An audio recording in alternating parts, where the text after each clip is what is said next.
vegades.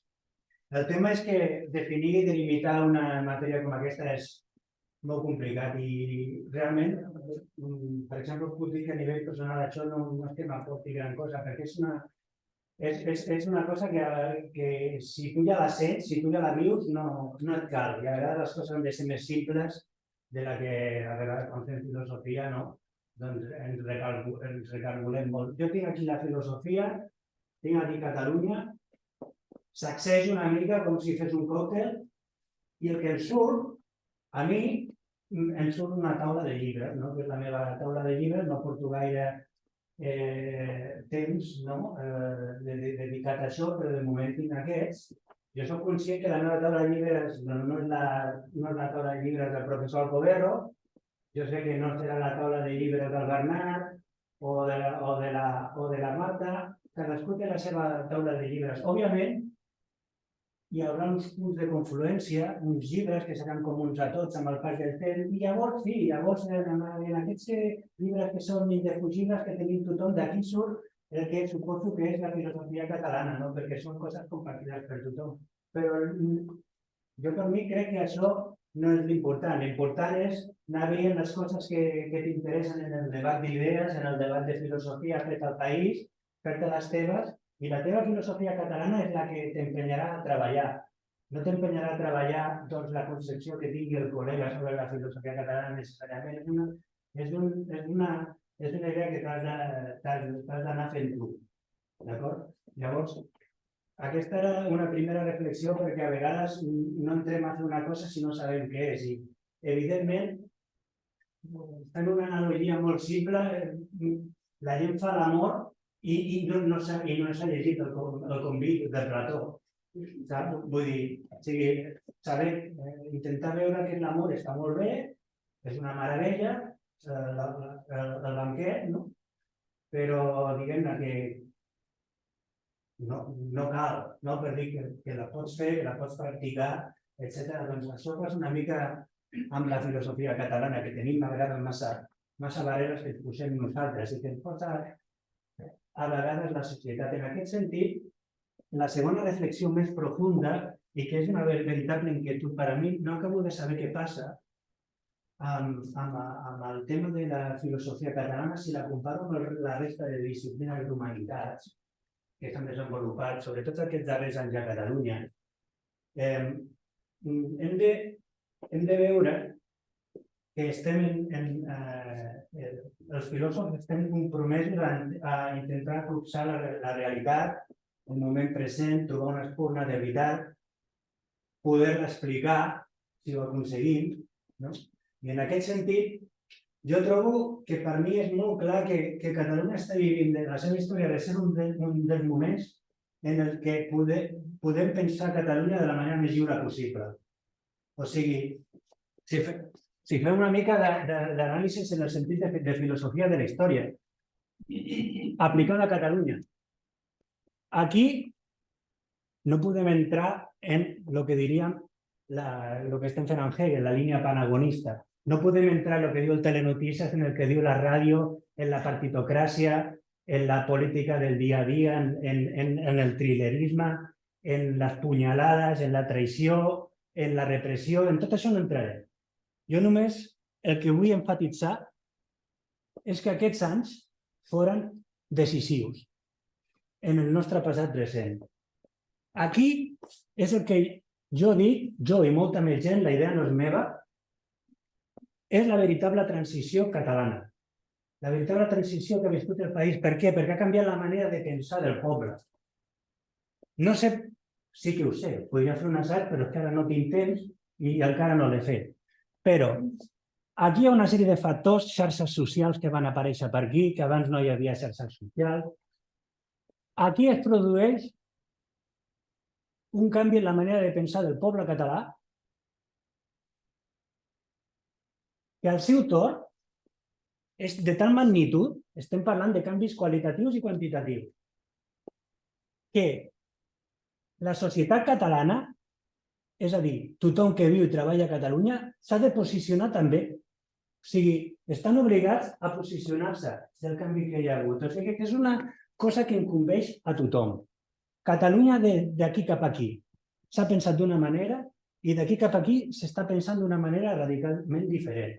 I això és centrar en ideologies i en el que tu penses, ell pensa, l'altre pensa, si estàs per Catalunya, si estàs per Espanya. Aquí no entrem, perquè és un desper. No cal. És només adonar-se que aquí, d'aquí cap aquí, el relat, d'alguna manera, ha estat controlat. El relat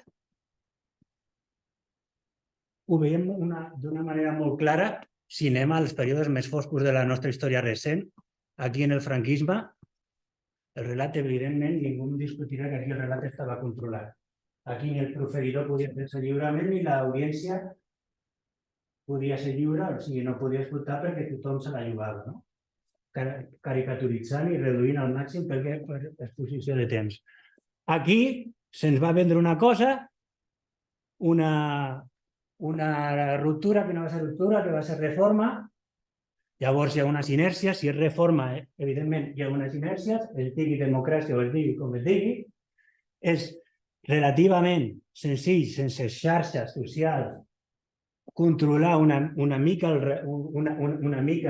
el relat, el pujolisme i el maragallisme encara són una petita camisa de força on Catalunya no pot ser pensada lliurement.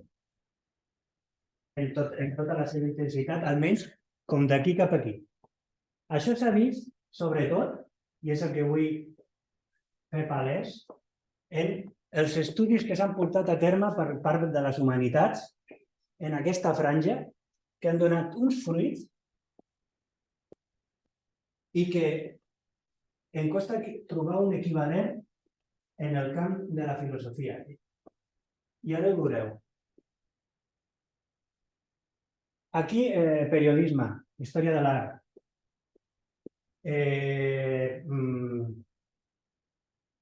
Tota la resta, música, arquitectura, medicina, per exemple. Vaig a posar una sèrie de figures que s'han revisitat, que s'han revisionat respecte, no del franquisme necessàriament, respecte d'aquesta etapa on s'han trobat noves cares, de manera que aquestes figures ja no poden ser mirades com abans. O sigui, hi ha hagut un avenç. Hi ha una sèrie de figures il·lustres catalanes que s'han enriquit durant aquesta etapa on s'ha pogut pensar en una llibertat, on l'imaginari col·lectiu ha traspuat una llibertat que ha permès que gent que tenia formació, que tenia carreres, perquè aquí hi ha molta gent ja amb carreres universitàries, doncs ha pogut fer uns treballs interessants i ha portat una visió d'aquestes personalitats que abans o no s'havia trobat o senzillament no hi havia un context de recepció adequat. Llavors, posem per exemple la figura de Josep Pla. A Pla en aquests anys li hem tret la boina, s'ha accentuat la catalanitat de Josep Pla malgrat la controvèrsia del personatge. He d'anar ràpid, ho sento, qui vulgui jo estic a disposició sempre per explicar les coses més lentament. Tenim a Rodoreda, la Rodoreda que la Tolla i la Bleda de la Colometa de la plaça del Diamant, doncs passem a una Rodoreda més dura de mirall trencat, una senyora que surt d'una foto que fuma, que té un mirall, un quadre darrere de Patriots Steyerek, una visió profundament patriòtica de Rodoreda. Això ho ha fet molta gent. Tenim a Pedrolo, que tothom sap durant l'època de Jordi Pujol que va ser molt venut el seu com es diu el llibre que te'l vaig dir? Només era això, Pedrolo. Pedrolo tenia una força descomunal. Hi ha molta gent que s'ha entestat en aquests anys a engrandir la figura de Pedrolo i ficar-la on toca. Per què aquí i no aquí? És que està passant amb molta gent. Pere Calders, igual.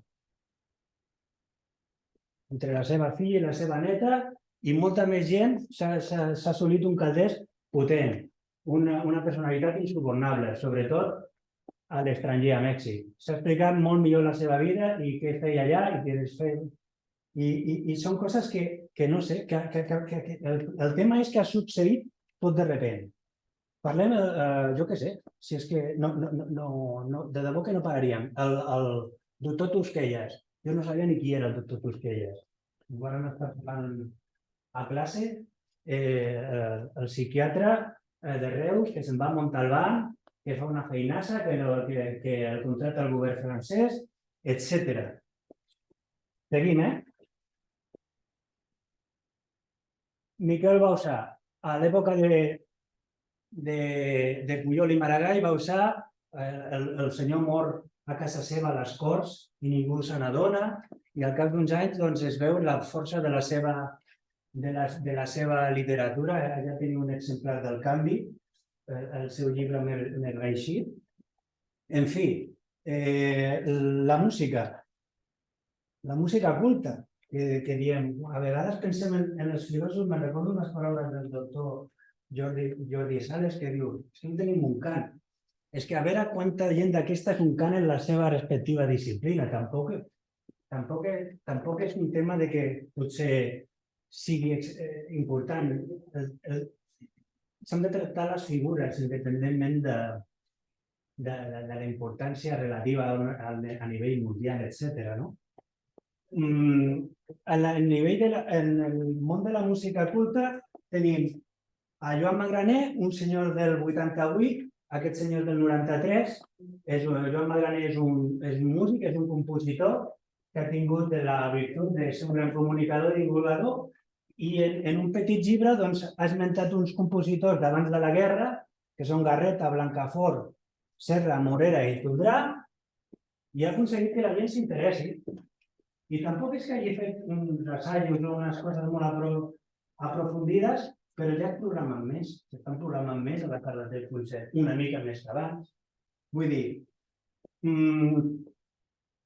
tenim, hòstia, el tema dels pintors, Déu-n'hi-do. Tenim a Picasso, que ja sabem que és malagueny, sí, va néixer a Màlaga, el millor pintor del món del segle XX. Aquest senyor, ho dic, aquest senyor va passar per Horta de Sant Joan, va passar per Bòsfol, s'ha estudiat molt a fons el seu procés de catalanització personal, que tothom o no en parla o es parla amb la boca petita. Aquest senyor va acabar dormint amb una senyora com aquest al capçal del llit a la part final de la seva vida. Per mi això deu voler dir alguna cosa, però això ho he sabut en aquesta etapa d'aquí, on som ara, en aquesta etapa d'aquí. També sé que Joan Miró és una persona d'una catalanitat insubornable, que no m'havien explicat abans, ni s'havia explicat quan ell vivia. Després de veure els llibres de Josep Massot, ens trobem un Miró, que tu vas a la Fundació Miró i posen els pèls de punta, d'haver per fi entès el pintor, amb aquestes explicacions de més. Arribem a Dalí. Aquest senyor ens apuntó de Dalí perquè, clar, ho ha relacionat amb el seu filòsof de capçalera, amb Francesc Pujols. Doncs Dalí és un pintor que tothom, inclús ara, jo tinc col·legues, inclús ara, pensen que va ser un franquista i prou.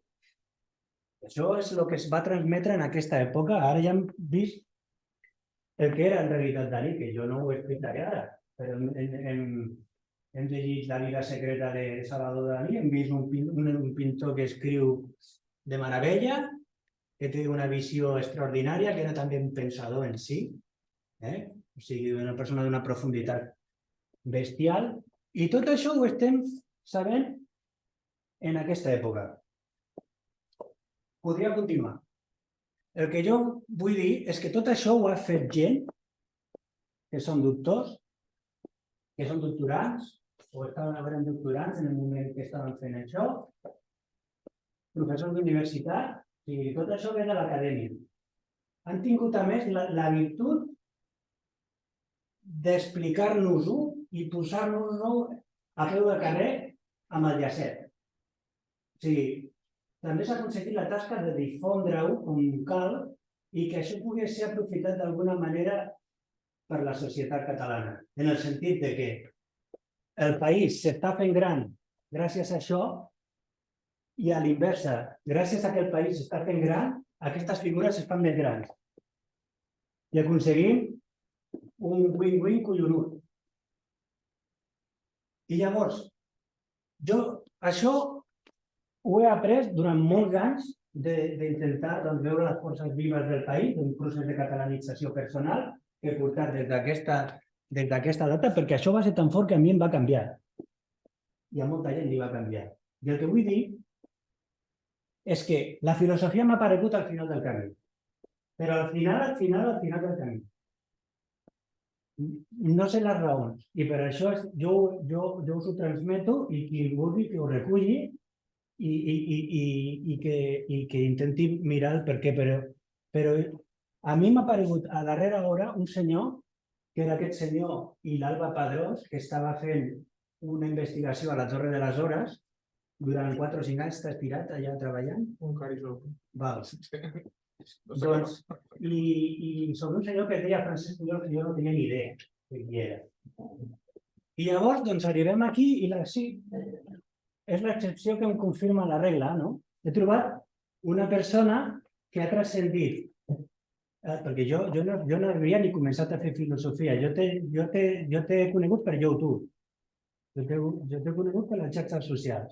I és per això, havent-hi un company, perquè jo volia fer filosofia i el que em faltava era, doncs, l'AM, no? O sigui, algú amb qui sentir-me identificat i aquest senyor ho ha acabat essent.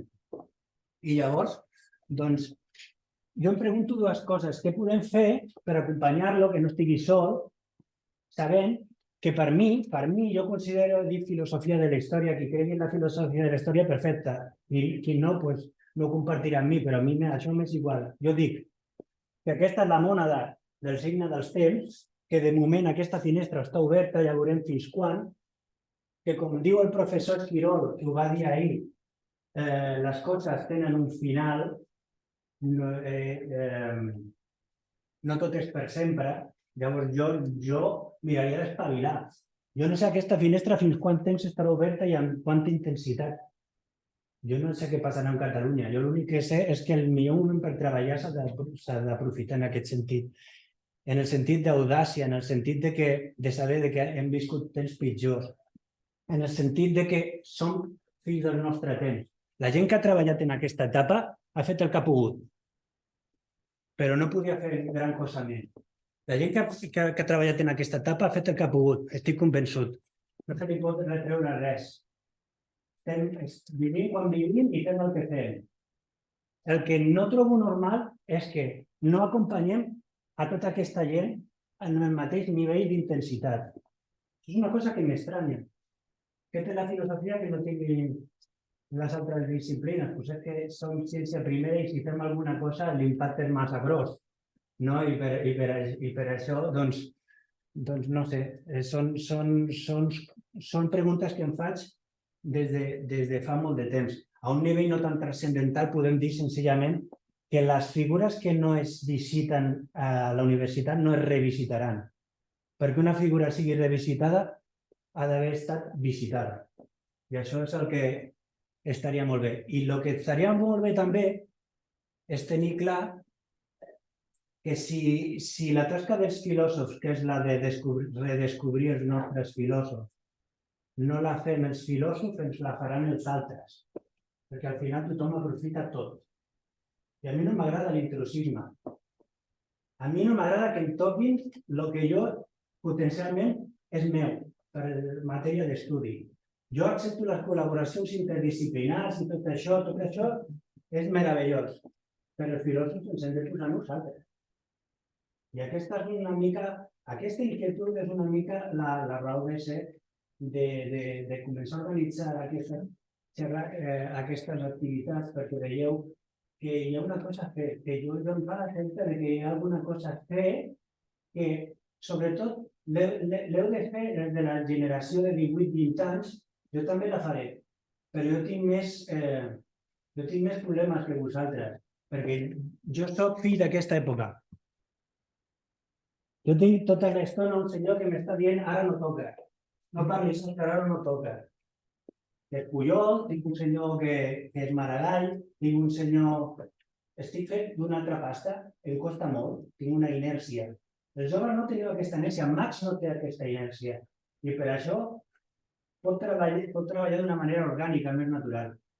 I bé, és una mica el que volia dir abans de presentar-me, animar-vos a treballar a la filosofia catalana. Moltes gràcies.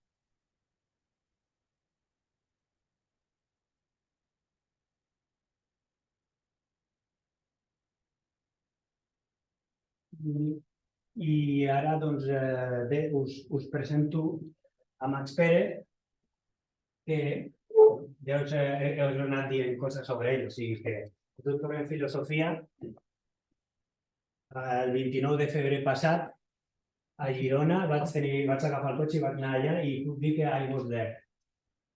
És una tesi que es diu La filosofia en la construcció nacional de Catalunya, període 1892-1918, estudi de la historiografia nacionalista de la filosofia, una tesi doctoral que va ser qualificada d'excel·lent cum laude, i bé, també dic que una de les facetes de treball del MAC ha estat l'estudi de la filosofia de Francesc Pujols, a Martorell, a la Torre de les Hores, juntament amb l'Alba Padrós.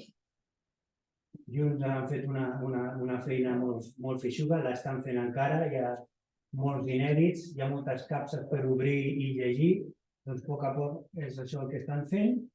Ha treballat, ha estudiat el Max també a Lisboa, l'any passat vaig estar a Lisboa, i en fi, jo ja no m'estic més, doncs t'ho deixo a tu, jo me'l poso aquí també a escoltar-te. Moltes gràcies a tots per ser aquí i lògicament agrair primer de tot a l'Òscar la presentació i la invitació a fer-vos aquesta xerrada i òbviament a la facultat i als professors que acolliu aquest acte, que diguéssim, quan l'Òscar m'ho va proposar ja tenia aquesta idea de dir ha de ser un acte engrescador però alhora erudit. Per tant, intentaré fer aquest joc de mans que és complexa perquè tenim professors aquí asseguts amb nosaltres que m'honora que estiguin aquí, que són persones que personalment ens han llegit molt i que ens han ensenyat moltes coses de filosofia catalana i ara venir nosaltres, com deia l'Òscar, a explicar coses de filosofia catalana fa una mica de vertigen, però crec que seguint una mica la línia que has posat l'Òscar és natural i és interessant que sigui així i segur que ens podem enriquir mútuament i discrepar molt com és lògic. Però l'objectiu, i l'Òscar m'ho va deixar també molt clar, és sobretot que vindrien estudiants, vindríeu gent que esteu fent la carrera i us vindria a fer una exposició sobre la història de la filosofia als països catalans i a engrescar-vos a estudiar-lo. Després, us farem partíceps entre tots, que avui, encara que no ho sabíeu quan us heu llevat al matí, és un dia prou històric i tindrem l'oportunitat després de sentir-ho. Però abans de fer l'anunci històric us haureu de tragar el meu rotllo, que crec que intentaré, com us deia, fer dues coses. Una, exposar-vos breument una panoràmica de la història de la filosofia als països catalans, perquè el més segur és que, no perquè vosaltres no sigueu gent espavilada, estic convençut que ho sou, però simplement no heu tingut l'oportunitat que ningú us la brindi, i aquest és un dels temes que intentaré explorar perquè és així, a mi tampoc, pràcticament a mi ningú me'n va donar gaire res, ara us posaré algunes excepcions, però justament crec que és necessari que algú ho faci i estic content que si és la primera vegada que algú us fa una panoràmica d'aquesta mena, doncs estic content que sigui jo qui us la doni. Però a part d'això, i és una mica el que volia reflectir en el títol, intentaré donar, també perquè els professors no s'avorreixin, una mica de raons de per què val la pena endinsar-se en aquest àmbit d'estudi.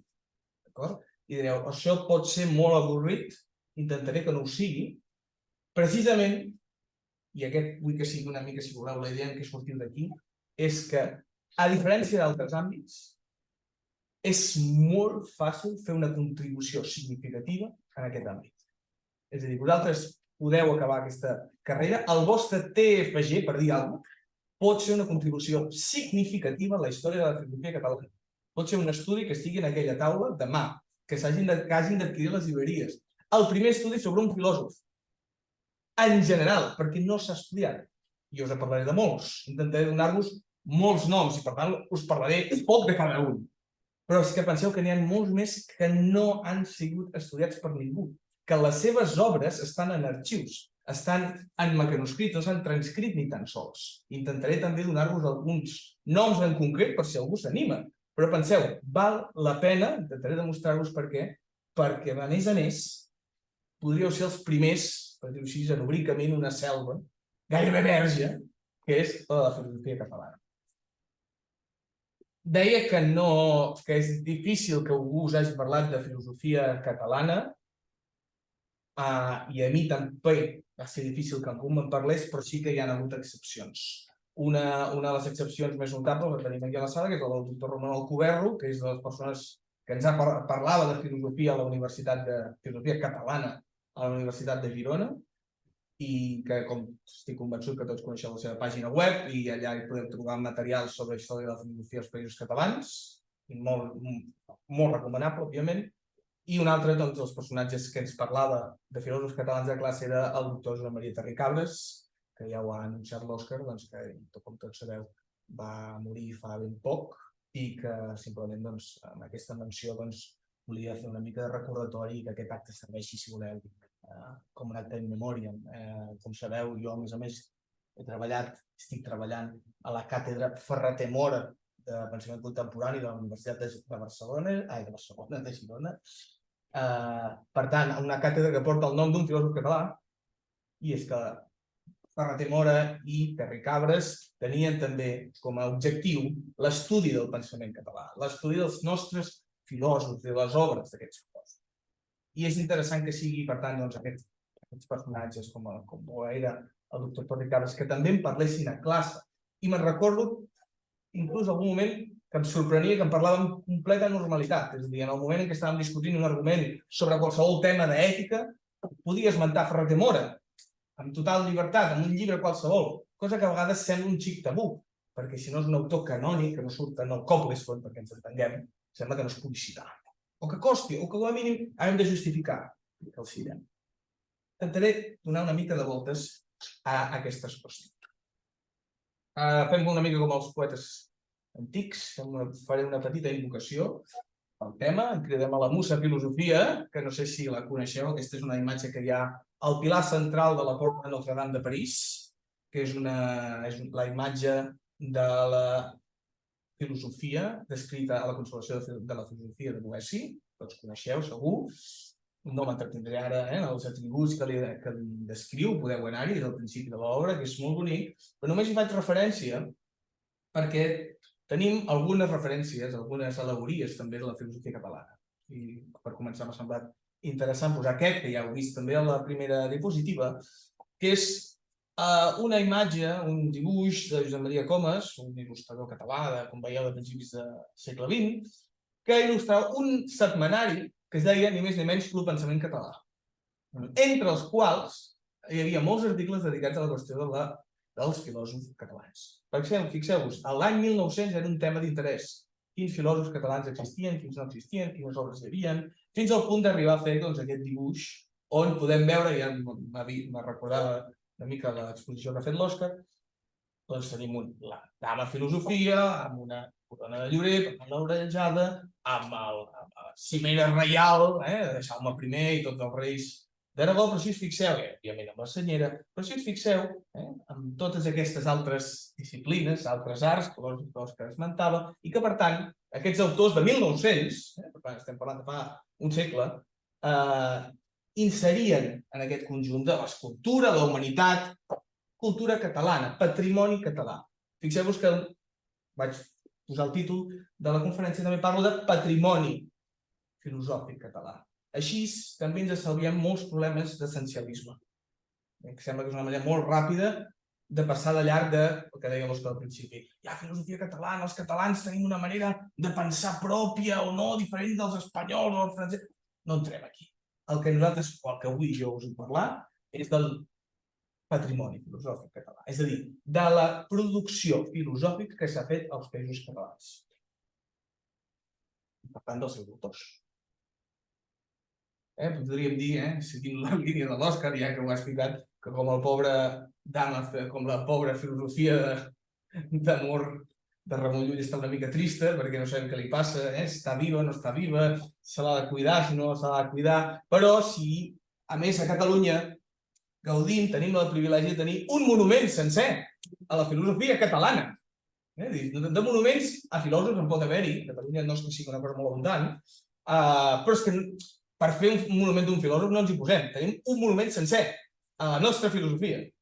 El tenim fet per Salvador Dalí a l'entrada del seu museu de Figueres.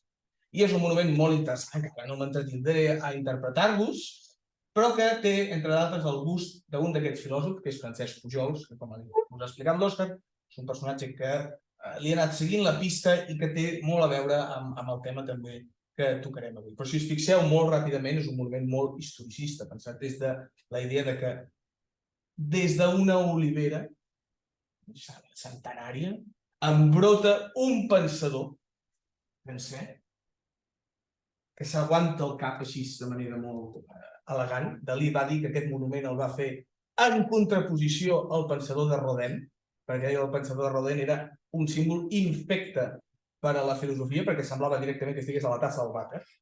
I, per tant, no podia ser que el símbol de la filosofia fos això. El símbol de la filosofia havia de ser molt més elegant. Per tant, ja ho veieu aquí. Però fixeu-vos que aquest pensador que està arrelat a la terra i que brota de l'olivera està compost, aquí ho veureu petit, està compost per uns blocs en què hi ha uns personatges que són bàsicament al·legories de treballadors. Camperols, pescadors, etc. Per tant, ja veus que estàveu fent Hegel, no? Ja veus que també ho està fent Hegel, i com vulgueu, és l'esperit del poble, que constitueix aquest propi pensament. És el pensament català el que tenim aquí. No està mal, és a dir, tenim un monument d'un dels artistes més importants del segle XX que li va dedicar a la filosofia catalana. L'any 75, a més, un moment crucial de la història de Catalunya, i que té diverses plaques, una de Francesc Pujols, que diu geni de la filosofia catalana, però, a més, la que teniu més a baix, que es va col·locar en un moment posterior i que recull una frase de Francesc Pujols, és interessant. Diu, el pensament català rebrota sempre i sobreviu als seus il·lusos enterradors. Jo soc de Figueres, he passat per aquest moment 1000 vegades a la meva vida i sempre me'n recordo des del moment en què vaig tenir una mica de consciència de poder llegir això, vaig dir, per què ha de sobreviure el pensament català? Qui l'enterra? Què li ha passat? Com és que la metàfora del pensament català, de la filosofia catalana, del patrimoni filosòfic català és el rebrotar? Alguna cosa li ha passat, no? Perquè si l'hem de rebrotar vol dir que s'ha mort, que existia però que s'ha mort. O està a mitges, és un zombi, que li hem de fer alguna cosa. Per tant, per què el patrimoni filosòfic català, Òscar una mica ja us ha plantejat, no és objecte reglat d'ensenyament a les facultats d'estudis superiors, com pot ser aquesta casa, ja ho veureu més endavant, que tenim bones notícies en aquest sentit. Però, i l'Òscar mateix ho ha dit, a diferència d'altres disciplines que tenen molta més experiència i no tenen manies en tractar qüestions del patrimoni històric, literari, l'Òscar ho ha explicat, jo crec, molt bé. I, sobretot, per què l'alegoria de la filosofia dels Països Catalans és el rebrotar. Molt ràpidament us faré una petita anàlisi historiogràfica que té molt a veure amb el tema de la meva tesi doctoral, perquè, com ha dit l'Òscar, fa molt poc temps que l'he exposada i, per tant, tampoc he tingut tant de temps de fer tanta recerca. Per tant, diguéssim que em parafrasejo a mi mateix i exposo algunes de les idees, però crec que són claus per entendre d'on venim. I no vaig aquí, no vaig a aquesta època, jo me'n vaig molt. Aquesta època, personalment, a vegades em sembla molt avorrida. A mi m'agrada molt més èpoques més... I me'n vaig al 1903, just després que aquesta revista que us he comentat al principi, el pensament català, ja tanqui. 1903 perquè és el primer congrés universitari català. Em sembla que era significatiu també esmentar-ho avui, aquí a la universitat i amb vosaltres, amb estudiants. Efectivament, els estudiants, els professors del 1903 es van organitzar per fer el què? Una universitat catalana. En el català, no la llengua catalana, diguéssim, les manifestacions, la història de la Catalunya, etc., no tenia cabuda a la Universitat Catalana, a la Universitat de Barcelona, l'any 1903. I un personatge que després és molt polèmic, i ara no hi vull entrar en aquesta qüestió, però que és Eugeni Ors, no d'Ors, perquè el 1903 encara no signa com a d'Ors, és un jovenell de la vostra edat o menys, puja a l'escenari del Congrés Català d'aquest del 1903 per defensar que fa falta estudis intel·lectuals a la Universitat Catalana i calen estudis de filosofia, òbviament, calen estudis de filosofia. Però fixeu-vos què diu en aquest discurs. Res de... No em digui un purista, l'ortografia és prefabriana, òbviament. Res de tot això és per a nosaltres. S'està referint, al paràgraf anterior, ha parlat de tot el que s'està fent a la filosofia a la resta d'Europa. França, però inclús també parla de Noruega, és un personatge que tenia inquietuds ja de molt jove en aquesta qüestió, i òbviament d'Anglaterra, Estats Units, etc. És a dir, el jove Ors es meravella del que està fent la filosofia arreu del món i anirà a conèixer personatges de l'època de la Universitat de París, per exemple. Diu, però res de tot això és per a nosaltres. I cap d'aquests moviments fins a nosaltres arriba. I ens les hem de mirar totalment així com els trinxeraires, morts de gana, mirant els senyors que dinen opiparament darrere de les vidreres del restaurant. I ens hem de contentar rosegant les engrunes que de tant en tant se'ns llencen i graten les cassoles dels escalfadets creucistes, que era un grup de Madrid, una filosofia madrilenya que no ve al cas, i empassant-nos el passet d'una escolàstica pastada pels sòmines dels nostres avis i animat a boca plena amb cínica ostentació de misèria. És a dir, estava precaríssim, senyor. Com podeu veure, Ors estava completament en contra de la situació de la filosofia a Catalunya en el moment en què ell parla, el 1903. I diu molt, aquí ha dit moltes coses, però fixeu-vos que diu, bàsicament la filosofia que tenim als nostres dies a Catalunya és una escolàstica, concretament no corrent, neoescolàstica, si en parlarem després breument, diguéssim, remastegada, reescalfada, és a dir, que no és ni pensament original, és repetició de la repetició de la repetició, i les institucions no estan a l'alçada. Per tant, el que s'està fent a la resta d'Europa. 1903.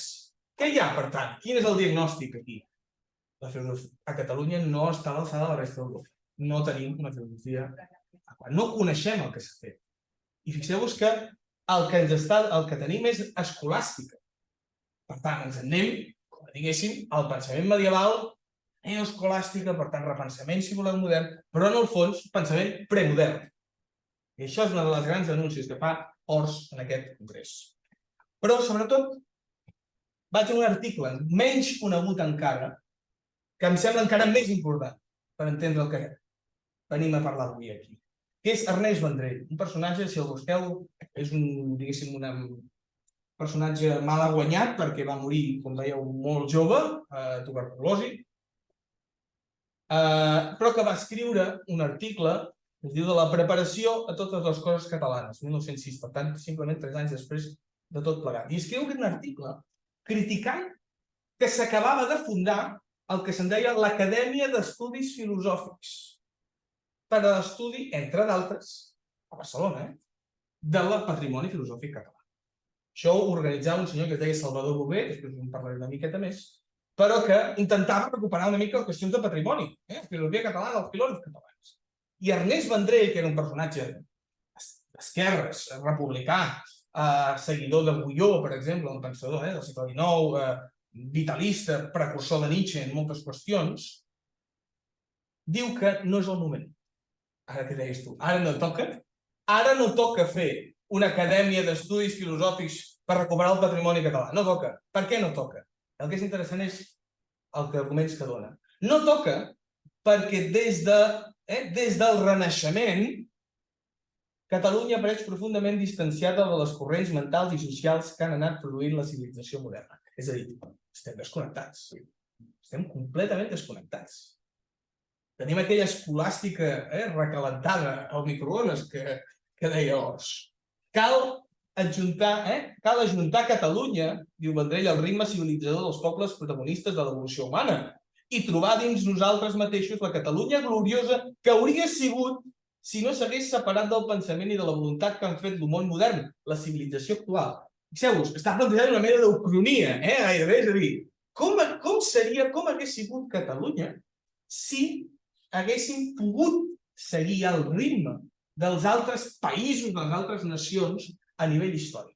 Fixeu-vos, per tant, que tant Dors com Vendrell, com la gran majoria d'intel·lectuals, m'atreviria a dir, o una part d'aquell moment, tenen aquesta idea al cap. El patrimoni filosòfic català pot estar molt bé de recuperar, però és que igualment, si el recuperem, no val la pena. No val la pena. Què serà? Seran 4 capellans, això si ho podria dir Vendrell, seran 4 capellans fent missa, amb pensament premodern. I nosaltres no podem fer això, perquè llavors ens estaríem quedant encara més endarrere. Per tant, la recuperació del patrimoni filosòfic català és contraproduent per a la modernització intel·lectual de Catalunya. Per tant, ara no toca fer això. Veieu, per on van? Vendrell, a més, m'ho salto això, però ell donava un pla de com se podia solucionar aquesta situació. Ell deia estudiar els autors de la Reforma i del Renaixement, els precursors de la Revolució Francesa, l'individualisme moral del seu moment, us he esmentat Guió, que és el pensador que ell sobre tenia al cap, etc. Veieu, per tant, al final, el que està demanant Vendrell és una cosa que representa molt de mínims. És el que se us està donant a tots vosaltres quan aneu a classe. I que a Catalunya en aquell moment no era possible donar. Ara estem celebrant l'aniversari de Kant. No sé si vau assistir l'altre dia a la presentació de la crítica de la República, de la traducció catalana. I d'aquí poc tinc constància que sortirà una traducció catalana també del que és la il·lustració de Kant, traduït al català, del doctor Cuerro. I la pregunta és, com és que Kant ha trigat tant a ser traduït en llengua catalana? Doncs perquè Kant no era un personatge, no era algú que tingués un paper central en els estudis de filosofia. A Catalunya, fins fa relativament poc. I per tant, si no el té Kant, qui el té? Tomàs d'Aquino, per exemple, el que dèiem del pensament premodern. No li digueu al professor Miró, sé que el deveu haver tingut, ja sé que el tomisme, ens estimem molts tomistes també, però ara no és el tema que vinc a tocar. Parlem de la modernització. En aquests autors qui tenen aquesta idea al cap. Continuo amb Vendrell. Aquesta cita m'agrada especialment. La vaig posar al principi de la tesi doctoral. Si jo, català, pel fet de ser-ho, hagués de renunciar a dir encara que només sigui una paraula que resulti beneficiosa a tots els homes, catalans o no, preferiria no ser català. Nacionalitat, llancem-la per la borda si no és pel benefici de la humanitat. És a dir, en aquest context estem dient, no llancem per la borda, renunciem al projecte d'estudiar els filòsofs catalans si no han de portar res. Però és el cas, diu Vendrell, que jo, per ser català, puc i dec dir aquelles paraules, realitzar aquells fets que dit del món completin les paraules, el pensament i l'acció de tots els homes a gran objecte de la vida i de la felicitat de tots. No, pel fet de ser català he de fer alguna cosa. Però fixeu-vos, el que he de fer com a català, què és? Treballar perquè la modernització intel·lectual de Catalunya, i això no passa per l'estudi del pensament català, del patrimoni. Abans d'estudiar, abraçar les rònegues tradicions d'aquí, hem de córrer adelanadament a conquistar el temps perdut fora del treball filosòfic, mental i social dels homes que han fet l'humor modern. Tot això, ara, segurament a tots vosaltres us fa una mica de riure. Perquè dius, home, no tenien ni nocions bàsiques d'això que dèiem, de Kant o de Descartes. No els tenien. No els tenien. I aquest projecte que sembla tan de mínims avui, era de màxims al 1906. I d'alguna manera, com si fos sempre una mena d'estat d'excepció, es dona una promesa. Ja passarem a l'estudi del patrimoni català després de modernitzar-nos. La modernització intel·lectual de Catalunya és una condició sine qua non per poder estudiar el patrimoni català. És com un complement. Seguiu, oi? Bé, un dels personatges, jo crec, i és de justícia, doncs citar-ho avui aquí, en aquesta facultat, que més va contribuir, jo crec, en aquest projecte, és el que va ser catedràtic d'aquesta casa, Jaume Serraúnt, i com el seu deixeble Francesc Mirabell. Tant un com l'altre creien que modernitzar els estudis de filosofia a Catalunya efectivament havia de ser a partir d'autors contemporanis, autors moderns, catalans i estrangers, però. I aquí hi havia una diferència. Serraúnt ja s'interessa per pensadors catalans des d'aquest punt de vista de modernitzar intel·lectualment el nostre país. Però trobarà alguns referents, alguns que li interessen, després els esmentem, si fa falta, però hem de trobar aquells que ens permetin fer aquesta reforma.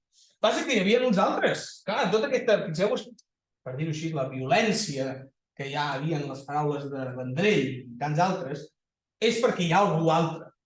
Hi ha algú que no diu el que està dient ell. I a part de ser els capellans, els tomistes aquests de les rònegues del tomisme reescalfat al microones, hi havia una altra gent que què estava fent? Estava fent un projecte completament contrari, que era Salvador Bové, us he esmentat abans, o Francesc Pujols, que és aquest senyor que teniu aquí. Que ells deien que precisament la modernització intel·lectual de Catalunya havia de passar pel contrari, havia de passar per recuperar el patrimoni d'aquí. Fer el que ells en deien una filosofia nacional.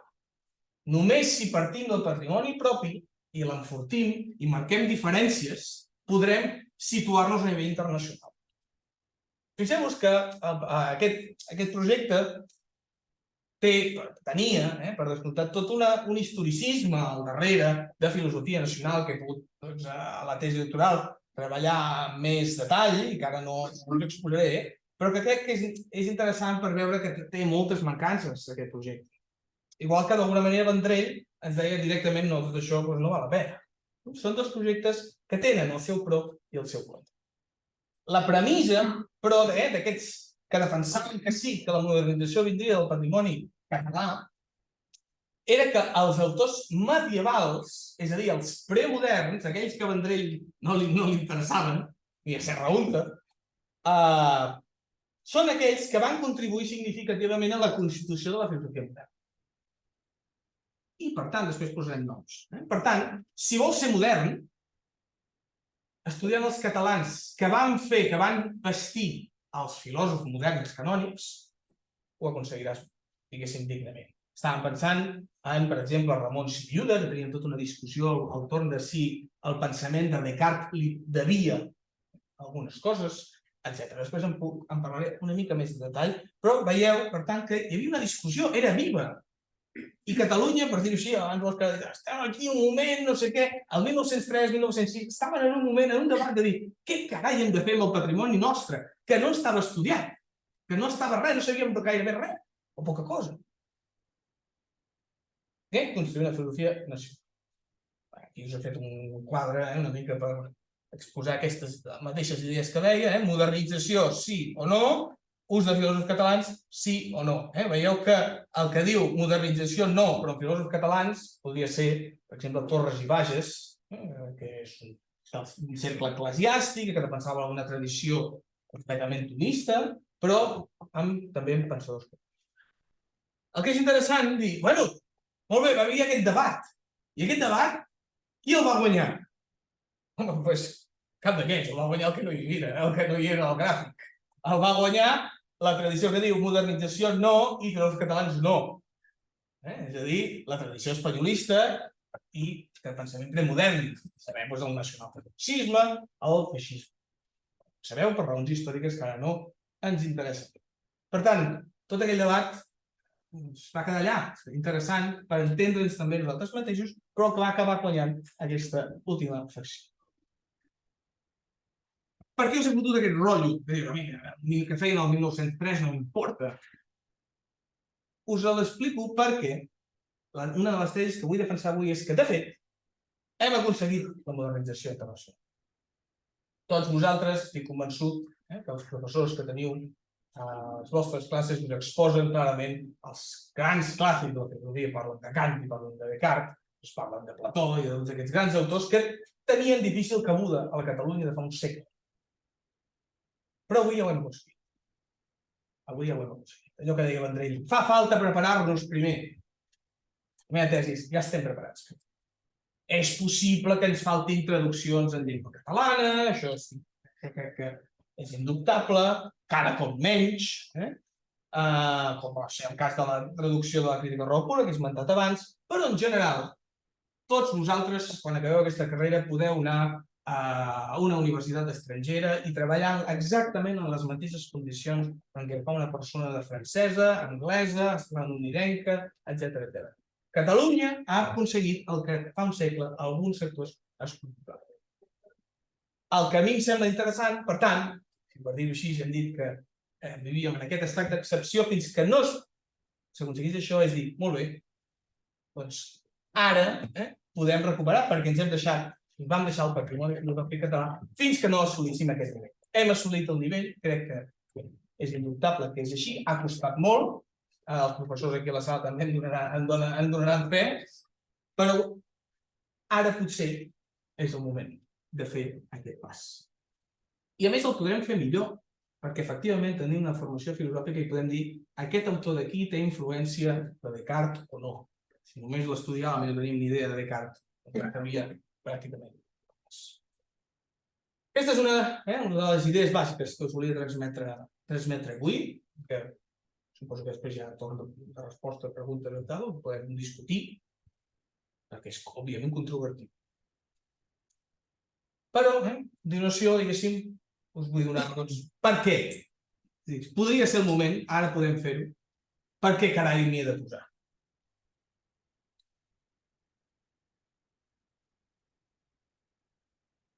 Defensaré la tesi següent. La tesi que diu que l'estudi i la recuperació del patrimoni filosòfic català no és incompatible amb la modernització filosòfica de Catalunya. I és una bona raó. Es pot fer.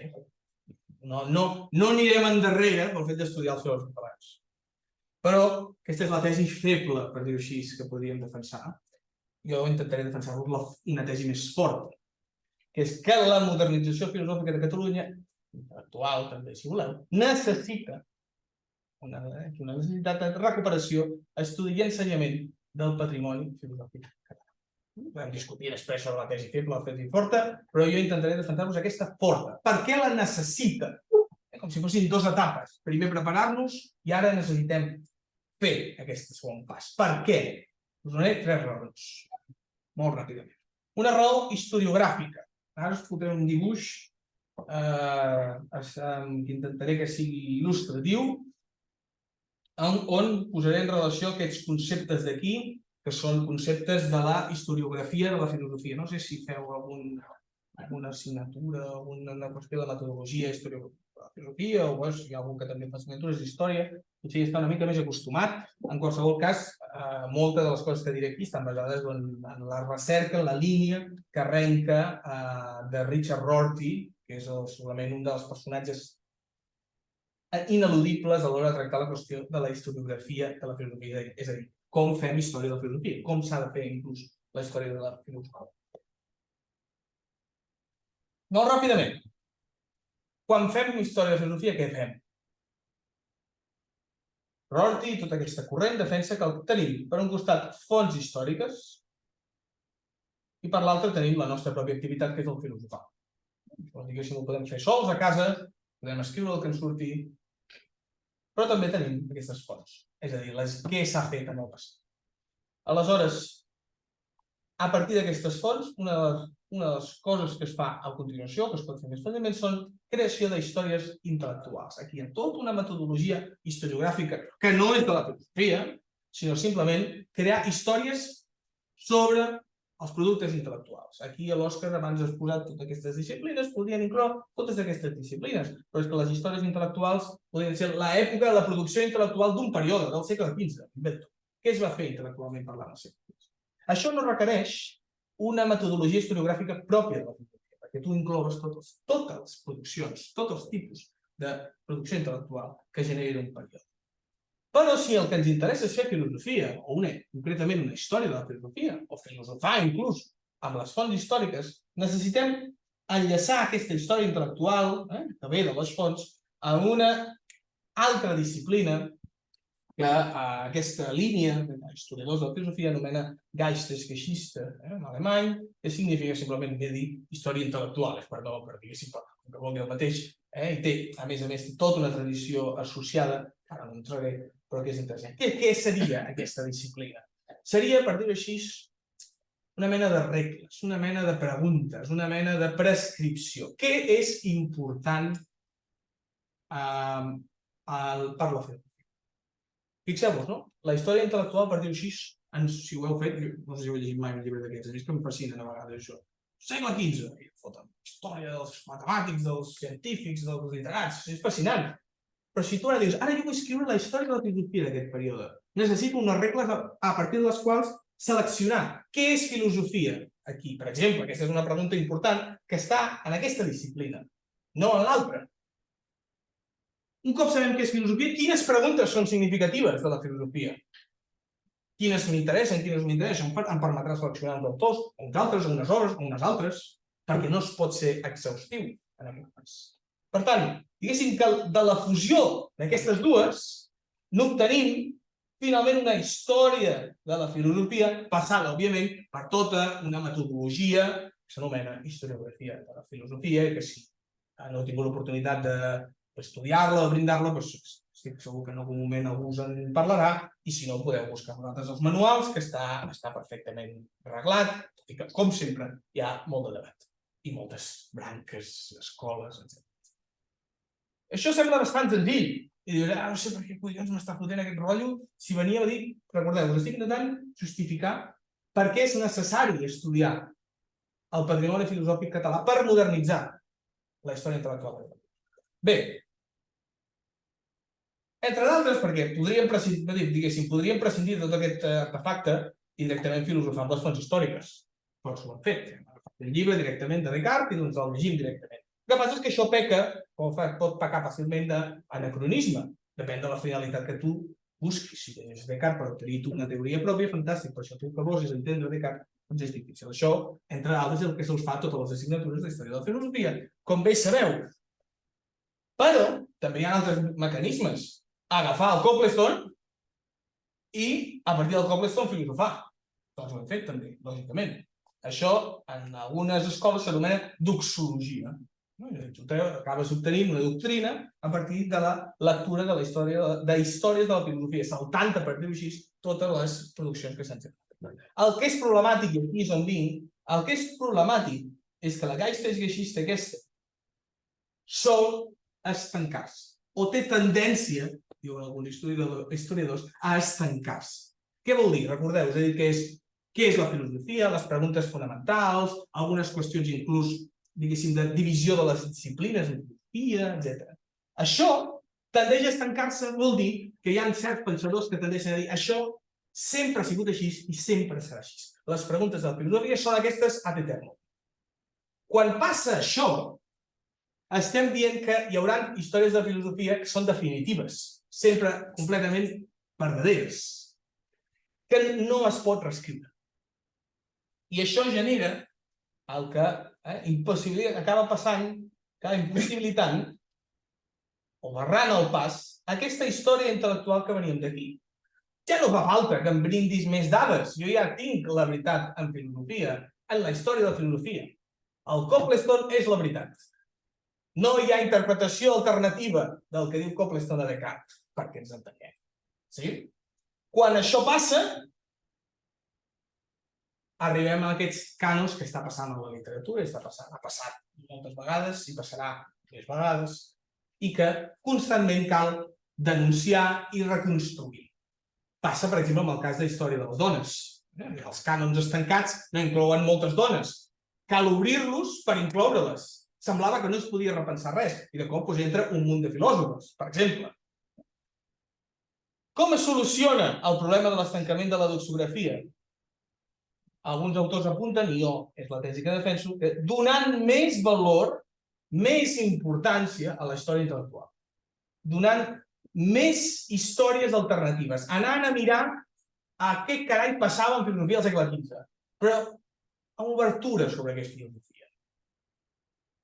Siguent generós. Aquest text tal... Hi ha un debat aquí, però vols dir que això és filosòfic?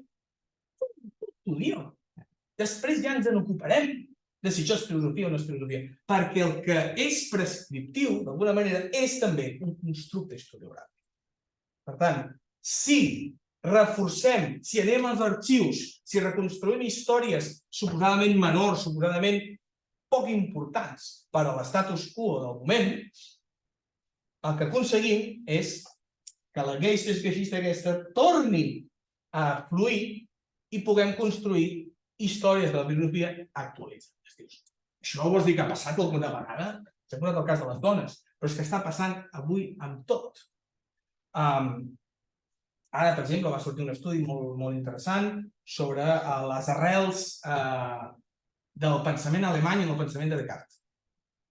El pensament, diguéssim, anterior a Descartes d'Alemanya va influir en Descartes?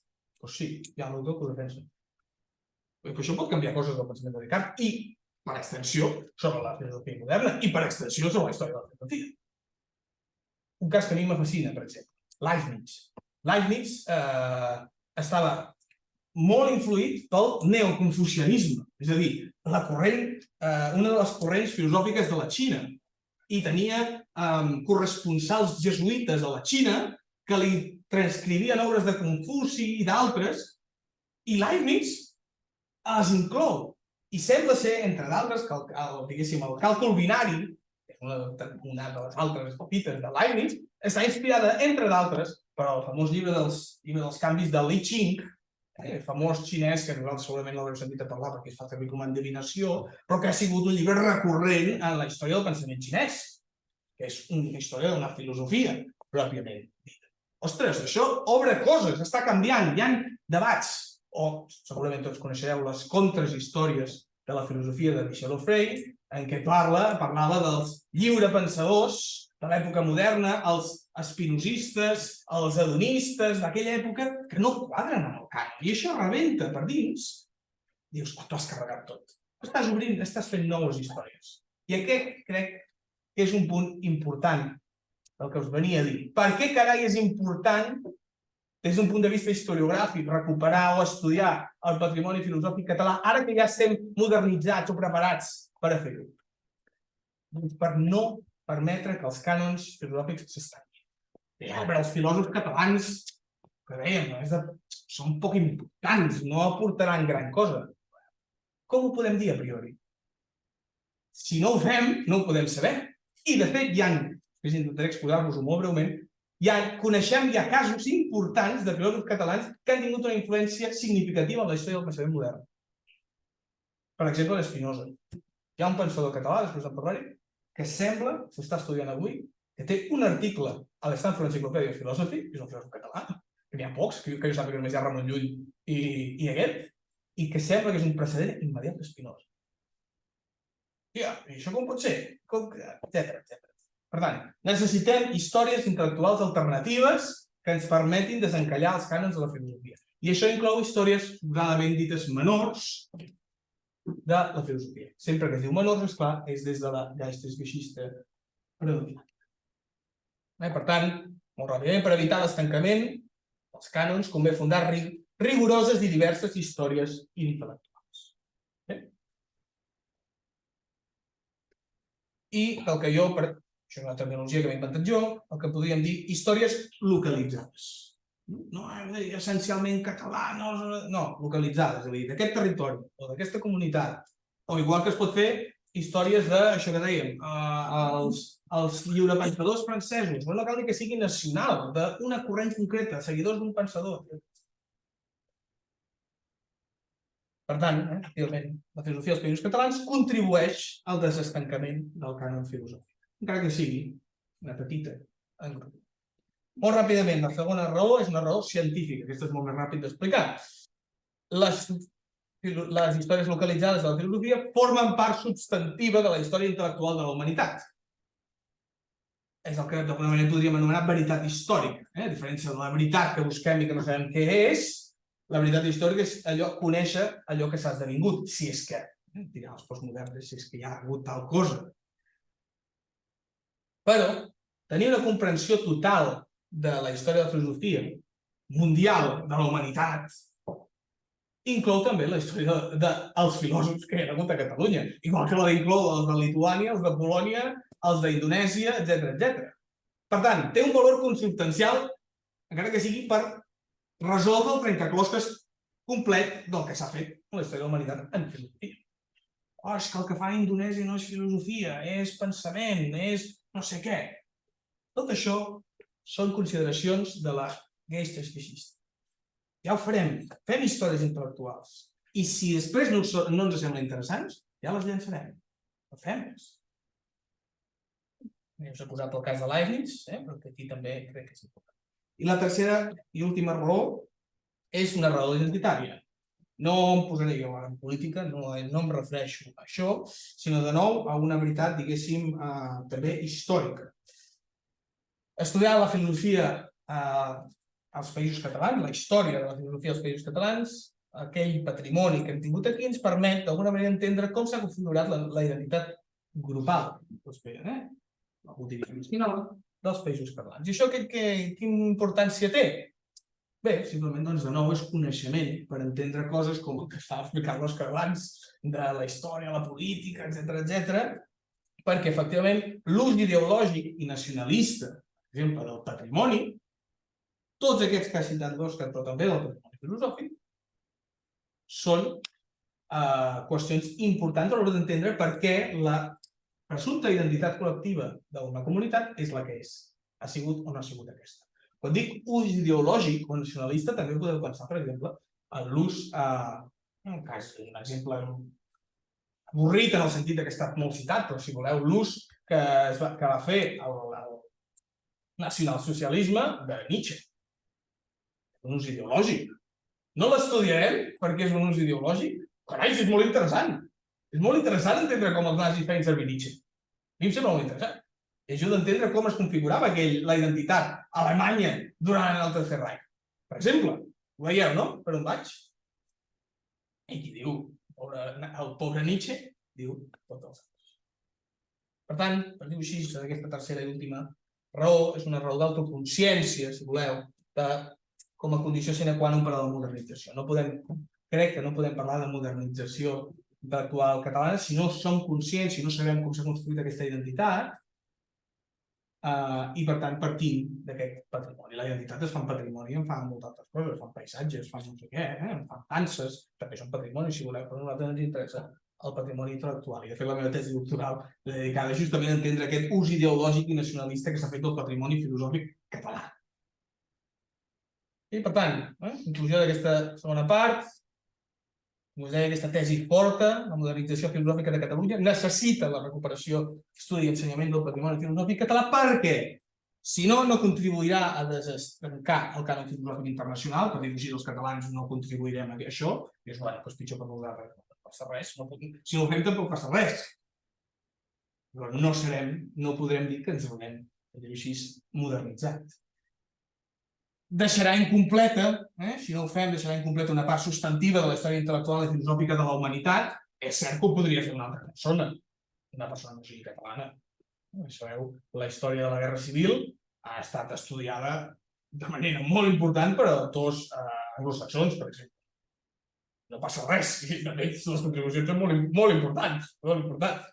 Ara, algú dirà, això és molt trist, No m'hi fico ara. L'interessant és que no ens haurem modernitzat si no fem aquesta tasca, si no permetem aquesta completud. Imagineu que tot el món ho fes i nosaltres no. Hòstia, serem un forat en aquest trencaclosques. I finalment, com us deia, no ens modernitzarem si no esdevinguem una eina de guany crític, no obtindrem aquesta autoconsciència que dèiem col·lectiva. No sé com vaig de temps. Molt bé, doncs, en molt poc temps intentaré, com us he promès al principi, intentar haver-vos convençut una miqueta amb tot això, fer-vos una panoràmica, molt ràpidament, d'aquests filòsofs catalans. Perquè, com us deia, si no ha sigut el cas que ningú us l'ha fet, que no sigui perquè tinguéssim tingut l'oportunitat, no us ho hagi fet. No faré un repàs de la història de la filosofia en 2 minuts, perquè seria indecent, però intentaré justament, i perquè els professors tampoc no s'avorreixin, intentaré assenyalar-vos buits, coses que estan per estudiar. perquè de fet, per dir-ho així, és la única esperança.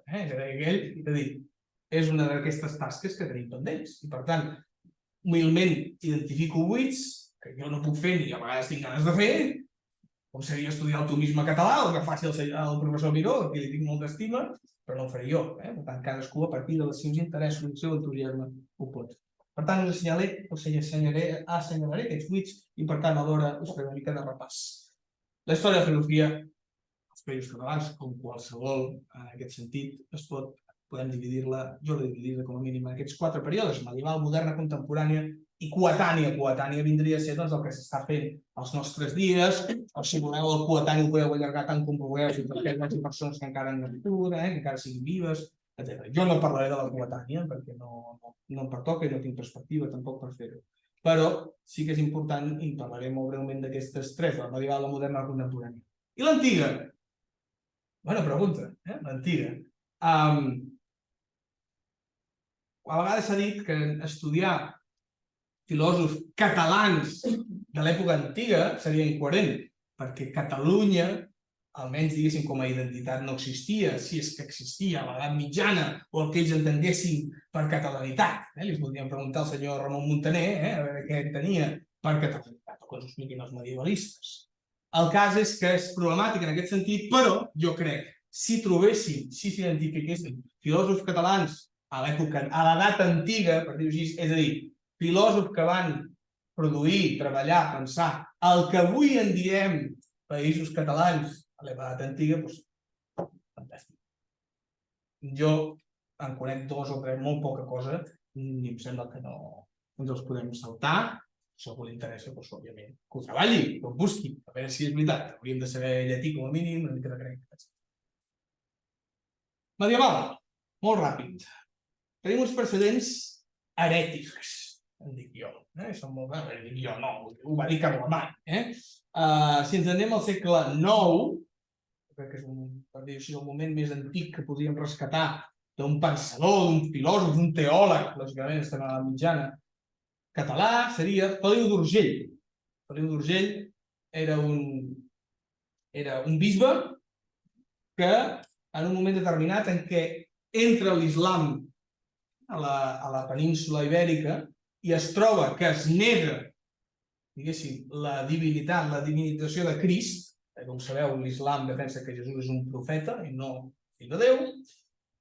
Feliu d'Urgell se li permet fer de bisbe en aquell moment, en territori musulmà, però hem de trobar una alternativa. Inclús en moments en què aquella zona en què ell estava ja no és musulmana, necessitem una solució, perquè l'islam ha entrat i amb molta força.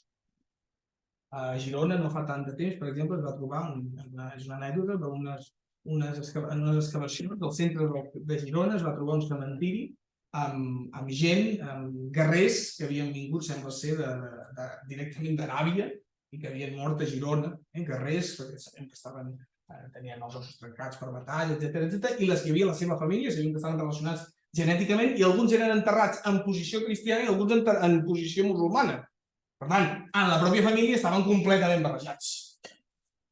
En aquest moment tan convuls, aquest senyor la lia parda a Europa, diríem avui, recuperant una teoria interessant que es diu l'adopcionisme, que ve molt ràpidament i molt mal dit defensaria que Jesús no és fill de Déu, sinó que és adoptat. És a dir, Déu adopta un ésser humà com a missatger, etc., de tot el missatge que ell vol transmetre. Aquesta doctrina, que té molts de seguidors en aquell moment, arriba a Carlemany i s'arriben a fer una mena de judicis contra l'adopcionisme, contra Feliu d'Urgell, va a Aquisgrà, una mena de judicis, hi ha textos contra Feliu d'Urgell. Per tant, és un dels catalans, intel·lectuals, prefilòsof o teòleg, com a mínim, més primerencs. Heretge. Claudi de Torí és un dels seus deixebles i també han estat relativament poc estudiats, tot i que Feliu d'Urgell va ser estudiat per Ramon, que és un dels historiadors també, dels historiadors de la mitjana més influents a Catalunya. Però si seguíssim, trobaríem també una etapa que jo d'alguna manera dic formació intel·lectual dels comtats combatents. Sabeu que la Xina Hi ha una etapa que en diuen els estats combatents. Doncs a Catalunya podríem dir-ne comtats combatents, perquè estaven tots dividits i tots es barallaven entre ells, el comte d'Empúries amb el bisbe de Girona, etc. I aquí hi ha moltes coses per estudiar encara, moltes. Dius, però escolta, Max, m'estàs explicant, però això no és feina dels medievalistes? Correcte, és feina de medievalista, de persona que coneix l'edat mitjana, que segurament sap llatí, etc. Però, abans l'Òscar ho ha dit, els medievalistes agraeixen, i m'ho han confessat públicament moltes vegades, agraeixen que hi hagi algú de filosofia. A vegades no, també et diuen, fica't, a vegades no et posis aquí perquè els filòsofs valgueu més pel coneixement. Però filòsofs que estiguin interessats en la filosofia medieval, formar dins en un grup d'història de la filosofia medieval o medievalística en general, són interessants i crec que és important l'entrada de la ciència de la filosofia àrab al que diguem els països catalans. Per tant, la grega, com sabeu, els filòsofs àrabs, musulmans, hereten Aristòtil i tota la tradició. Per exemple, els clàssics filosòfics que hi ha en els monestirs, com pugui ser la Consolació de la Filosofia, de Boècia, que això ho sabem, tenim relativament estudiat, la filosofia teològica política de l'Abat Oliva, aquí no hi entro perquè potser també, us confesso, òbviament tinc alguns gustos i els interessos. Però, per exemple, un personatge també molt poc estudiat, que és un dels primers representants, per dir-ho així, del judaïsme a Catalunya. I que aquí defensaré una posició que tampoc s'estila en els llibres que podem llegir sobre la història de la filosofia dels països catalans, que és la importància del pensament jueu. Abraham Bahia, més conegut com a Sabasorda, és un filòsof, com veieu, nascut a finals del segle XI, que va ser el primer català, nascut a Barcelona, primer a escriure el primer tractat en llatí sobre equacions de segon grau. No està mal, no està mal. Doncs té una obra científica, filosòfica, i el que ens interessa ara més és cabalístic. La càbala, com sabeu, és una tradició mística del judaïsme, que òbviament no tinc temps d'explicar-vos, però que, de fet, fa molt poc que acaba de sortir un llibre de Forcán, es diu, molt bo, està molt bé, que explica què és la càbala, inclús vaig agrair-ho molt per tontos, perquè jo diguéssim no tenia ni idea, i està molt bé, al final parla de representants de la càbala catalans. I és que en tenim molts, i us puc assegurar pràcticament inestudiats, inestudiats i introduïts. Hi ha un precedent de la càbala a Catalunya, que és la càbala provençal, un dels seus representants és Isaac el Cec, però sobretot és a Girona on té el seu punt més fort, al Call de Girona. Dius, però això és filosofia, m'estàs aixecant la camisa una altra vegada, això què és? Recordeu el que us he dit, història intel·lectual, però jo crec que aquests són justament personatges amb un gran contingut filosòfic, perquè la càbala, al cap i a la fi, és una filosofia molt arrelada en el neoplatonisme i que és una gran reacció, sobretot la d'aquest personatge d'aquí, Bonastruc Saporta, que era el seu nom en català, el seu nom en hebreu és Nachmànides, que té una avinguda a Jerusalem, perquè us feu una idea de la magnitud del personatge. Doncs tots aquests personatges són una gran reacció a què? A Maimònides. Si heu fet història filosòfica medieval o esteu fent? No feu? Una assignatura sí que ho fareu, no? No ho fan? No sé, optativa de quan? Optativa, només fer de quan? Doncs ja, estudieu filosofia medieval, que està molt bé. Està molt bé. A mi me sembla molt interessant la filosofia. Ai, és que parlen de la Bíblia tot el rato, no sé què. Deixa't d'estar. Són molt interessants i és molt purament de la filosofia moderna, no podem.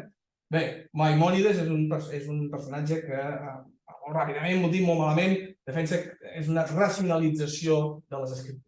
Es poden entendre les escriptures de manera. Vaig molt ràpid perquè sé que no tinc temps, però veieu, hi ha noms, us estic donant noms, només us estic donant noms, vaig molt ràpid. També tenim dominics del mateix moment, Ramon de Penyafort, un personatge interessantíssim, aquest ha estat més treballat, autor de les decretals de Gregori IX, el dret canònic en gran part està basat en coses que va fer aquest senyor, i un dels seus deixebles, que és Ramon Martí, un teòleg, que va escriure aquesta obra que es diu Pugio Fidei contra Judeo, és a dir, un llibre contra els jueus, per defensar la fe catòlica, i això, quin carai d'interès filosòfic té això, en té molt, perquè és una obra que s'ha comparat moltes vegades amb la Summa contra Gentiles de Tomàs d'Aquino. Inclús es va dir si Tomàs d'Aquino s'havia copiat de Ramon Martí, sembla que no és veritat, però són dues obres coetànies completament, amb un mateix objectiu, i per tant jo crec que és interessant també, perquè estan més estudiats, però, com insisteixo, tota contribució pot ser molt bona. Inclús el 1263 es fa una disputa aquí a Barcelona, que és molt interessant, i si recomano tots feu la lectura, jo a vegades em dic que és com el diàleg de Plató català, és un diàleg, una disputa que va tenir lloc durant 3 dies entre Bonastruc Saporta, aquest gran rabí de Girona, un dels màxims representants de la càbala a nivell internacional, encara s'escollia avui a les escoles, diguéssim, de història del pensament jueu, i Pau Cristià, que era un jueu convers, per veure quina religió era la bona. Cadascú va dir que havia guanyat el duel d'això, Nachmanides segurament va haver de fotre el camp, i va assistir Jaume I i Ramon I. És un diàleg divertit, perquè cadascú diu la seva. Òbviament, arribem a Ramon Llull. I només us dic tot això perquè penseu-vos que he parlat de totes aquestes altres coses perquè moltes vegades un dels petits pecats que jo veig a vegades quan estudiem història de la filosofia als països catalans és que comencem amb Ramon Llull. Ramon Llull! Vinga, primer filòsof català. Hòstia, no? Ramon Llull no s'entén sense tot aquest context que estàvem veient ara entre jueus, els dominics que estan allà, els franciscans que després diuen la seva, etc. Hi ha un context molt complex i hi ha hagut molts estudis i moltes polèmiques sobre la influència de la càbala en Ramon Llull. El sistema de l'art combinatori de Lul·liana sembla que té una influència cabalística, etc., que és un tema molt, molt, molt polèmic i que em saltaré amb tota la gràcia del món, però que Ramon Llull no és només l'autor de literatura que us han venut de batxillerat. És un pensador de primer ordre i, diguéssim, molt influent en la història de la filosofia en general. Òbviament, també podríeu estudiar totes les reaccions antilul·lianes que hi ha, i Nicolau Almeric, per exemple, que és un personatge. Arnau de Vilanova, me'l salto, només us dic noms, aquest és un pensador interessantíssim perquè és inclassificable, però és format a la Universitat de Montpeller, una tradició mèdica, així, més positivista, etc., i que té tota una obra també molt interessant que està editada i que s'està estudiant encara avui perquè és enorme. També tenim deixebles catalans de Duns Scott. Hi ha una editorial que està publicant algunes obres, Obrador Edenum, que Antoni Andreu, Pere Tomàs, que van estudiar a París amb Duns Scott. No m'hi entenc i tampoc si no coneixeu Duns Scott no val la pena, ara no el posarem. Més catalana, Salomó Benedret, Bonsenyor, etc. I veus, són noms, tots això són filòsofs catalans. Si algú tenia el dubte, si quan ha entrat a aquesta classe digui, hi ha filòsofs catalans, alguna cosa interessant, bueno, com a mínim tenim tots aquests noms. I Haidai Cresques, que és aquest filòsof que he dit que, a part de Ramon Llull, crec que és l'altre únic filòsof que té entrada a l'Stanford Enciclopèdia Filosòfica Català. Aquest senyor és importantíssim, però importantíssim. Reacciona contra l'aristotelisme i, per tant, es considera un precursor, per dir-ho així, del que serà la revolució científica i segueix, per dir-ho així, les passes de l'escola cabalística catalana o d'aquests altres pensadors que hem vingut aquí, però sobretot és estudiat per pensadors actuals de les universitats per ser un precursor i gran influent en Pico de Mirandola i Spinoza. Concretament en la definició de l'essència de Déu i la noció de determinisme en Spinoza. Com sabeu, Spinoza era jueu i, per tant, tenia accés als textos en hebreu de Cresques i aquí s'estan fent estudis actuals, els articles són papers acadèmics d'aquests avorridíssims, però que estan posant en evidència que aquest senyor té un paper important en la història de l'Occident. De fet, a l'Stanford Encyclopedia of Philosophy, si ho mireu, l'últim apartat de tot és influència de Cresques en el pensament occidental. Efectivament, hi ha gent que ho Pre-Renaixement, aquí tenim aquests personatges d'aquí, són potser més coneguts, no m'entretinc perquè l'Òscar em mata, i Ramon Sibiuda, que és un personatge que també us recomano que busqueu, que ha estat estudiat per Jaume de Puig, un personatge de l'Institut d'Estudis Catalans, i que va traduir aquest llibre de les criatures, que és un llibre que Montaigne va traduir al francès.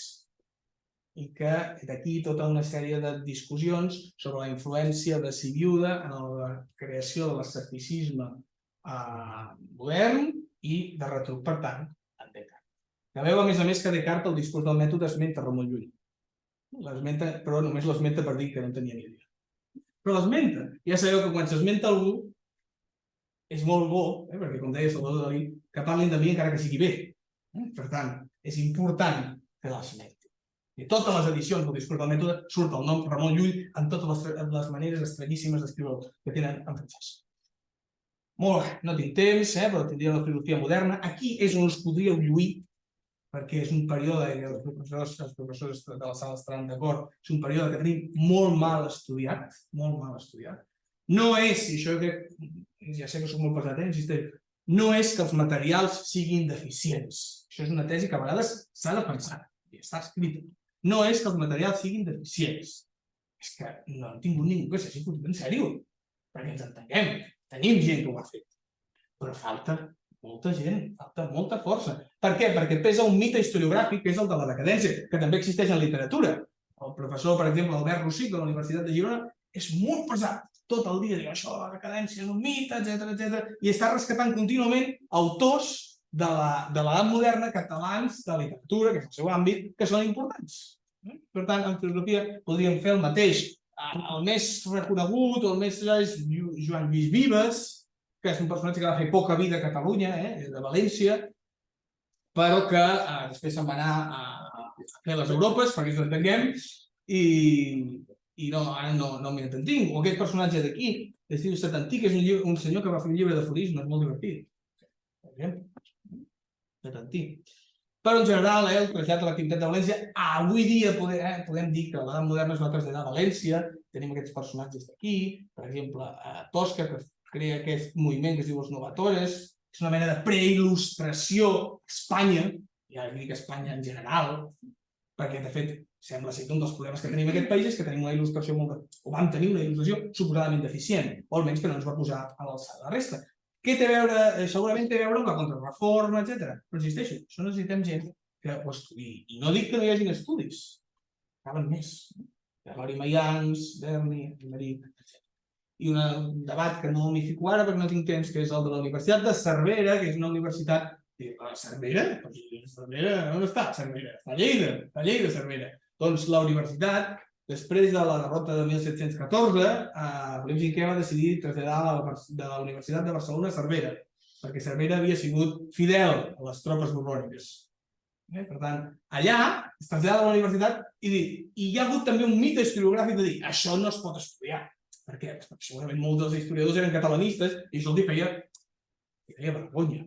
Era una derrota. Però sabem que de fet hi ha molta documentació aquí dintre, hi ha professors, i de fet molts dels pensadors de principis del segle XIX, per exemple, els catedràtics d'aquesta casa, de la Universitat de Barcelona, van estudiar aquí. Per tant, és interessant també saber què passava aquí. Hi ha estudis, però segurament deuen haver-hi un munt de papers per regirar.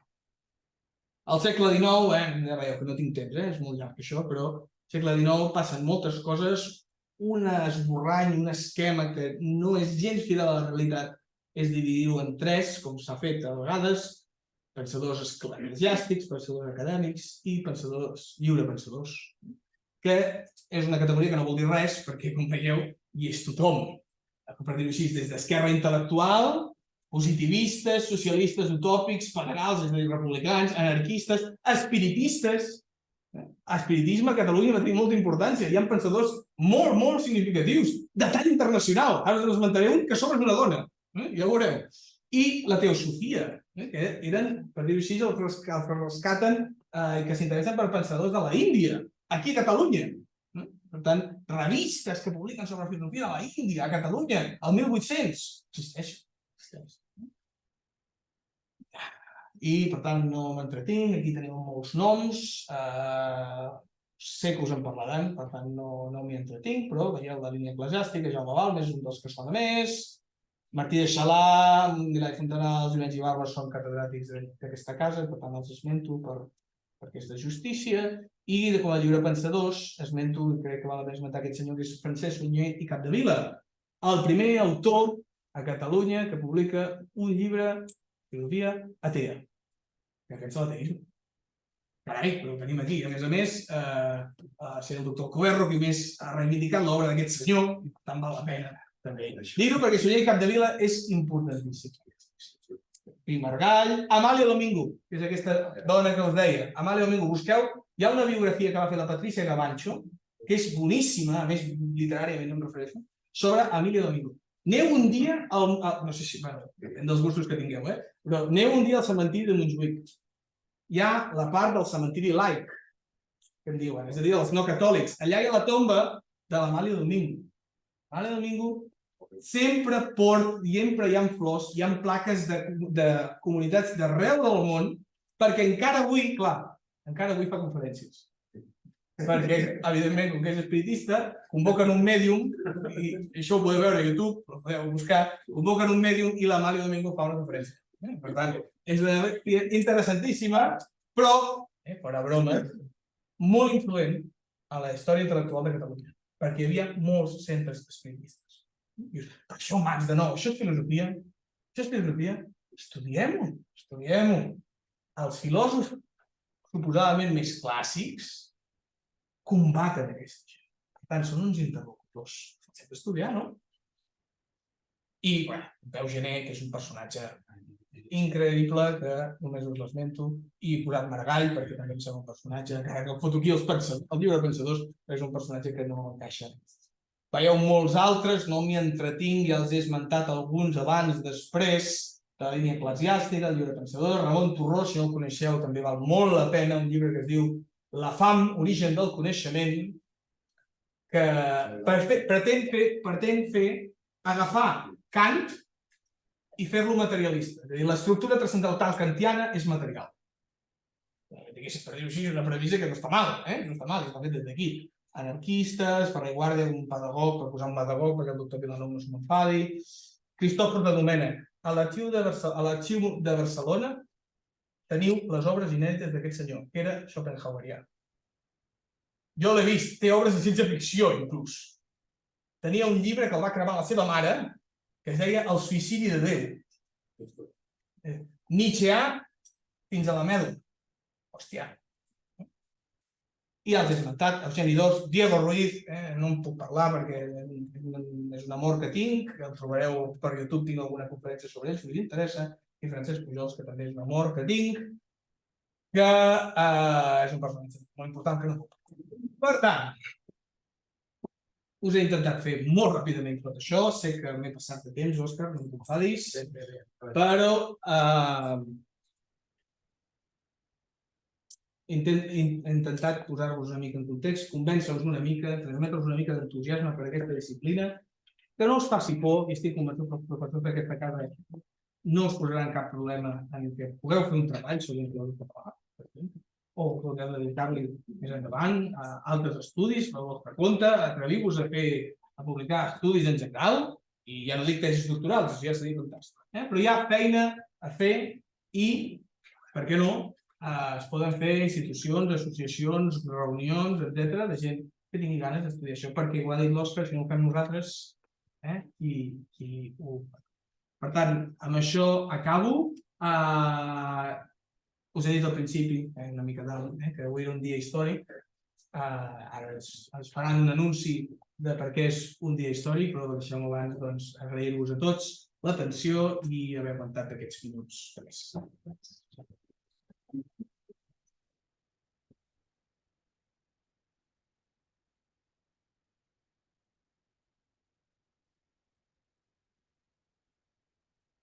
Moltes gràcies, Max. Obrim torn de preguntes. Jo sé que sabem que el professor Montserrat té un anunci, que és tan amable, sisplau. Sí, gràcies, moltes gràcies per la conferència, gràcies per la introducció i per l'organització de l'acte. Amb l'expectativa que ha creat, ara semblaria que hauria de dir qui vés a saber què. No, és molt important. Però intentaré posar-ho en context. És només el següent. A partir del curs vinent hi haurà una assignatura a quarts, a les optatives de quarts, que sou de la casa ja coneixeu com tenim el pla d'estudis. Una de les optatives d'Història de la Filosofia es dedicarà a Història de la Filosofia Catalana. Sabeu que són una sèrie d'assignatures que tenen una temàtica relativament lliure, però la voluntat és que s'ha fet la petició, s'ha autoritzat per part de les autoritats acadèmiques a poder tenir aquesta temàtica, i la idea és que si hi ha una bona resposta, i hi ha una bona opinió de com es treballa en aquesta assignatura, això pugui tenir continuïtat. Per tant, la idea no és fer un curs monogràfic sobre un autor modern o antic i l'any següent una altra cosa, sinó que sigui un marc de treball estable almenys dintre d'aquesta qüestió. Això és poc, en el sentit que no és una assignatura troncal. Això és alguna cosa que només es podria plantejar en un moment que hi hagués un canvi de pla d'estudis. Estem en una societat molt oberta i que permet moltes coses, excepte canviar els plans d'estudis. És dificilíssim, has d'aprofitar ocasions realment inesperades, però l'única manera que quan hi hagi una possibilitat de canvi de pla d'estudis que això es pugui incorporar, si és que hi ha assignatures, perquè hem de saber què ens seran aleshores, és tenir un bagatge anterior. I em sembla que això és important. Per què és important i per què li han donat aquest pes? Que jo tingui constància és en aquest segle segur la primera vegada que es farà una assignatura d'aquest tipus a la universitat pública. Sí que he de reconèixer que a la Universitat Ramon Llull, a la Facultat de Filosofia Eclesiàstica, quan van fer el seu pla d'estudis, si heu vist el pla d'estudis d'Altes Estudis de Filosofia a Espanya, veureu que hi ha en moltes universitats espanyoles de filosofia hi ha un curs d'història de la filosofia espanyola. De fet, aquesta és de les poquíssimes facultats on no hi ha res amb aquest títol ni res que s'hi assembli a una cosa d'aquest tipus. He de dir en justícia que la Facultat Eclesiàstica,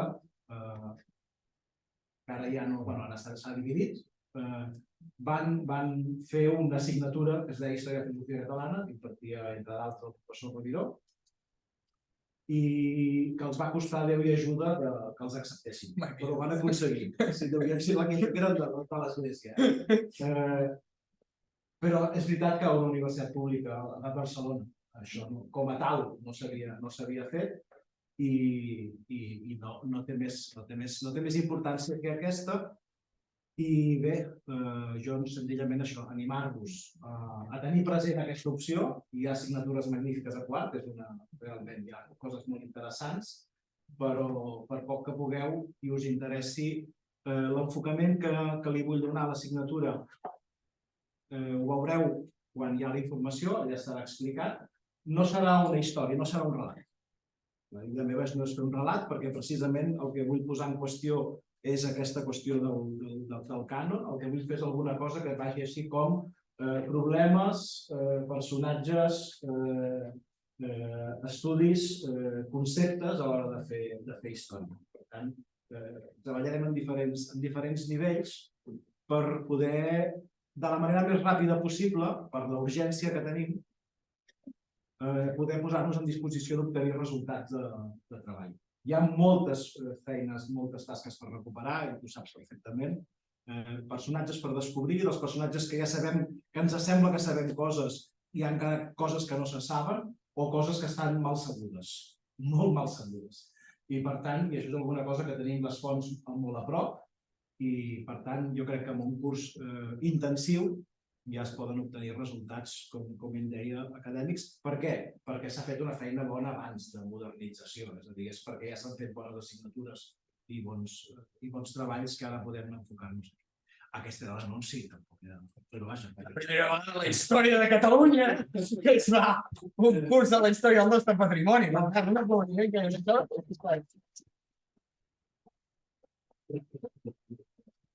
No espereu trobar l'entusiasme del Max en aquesta sessió.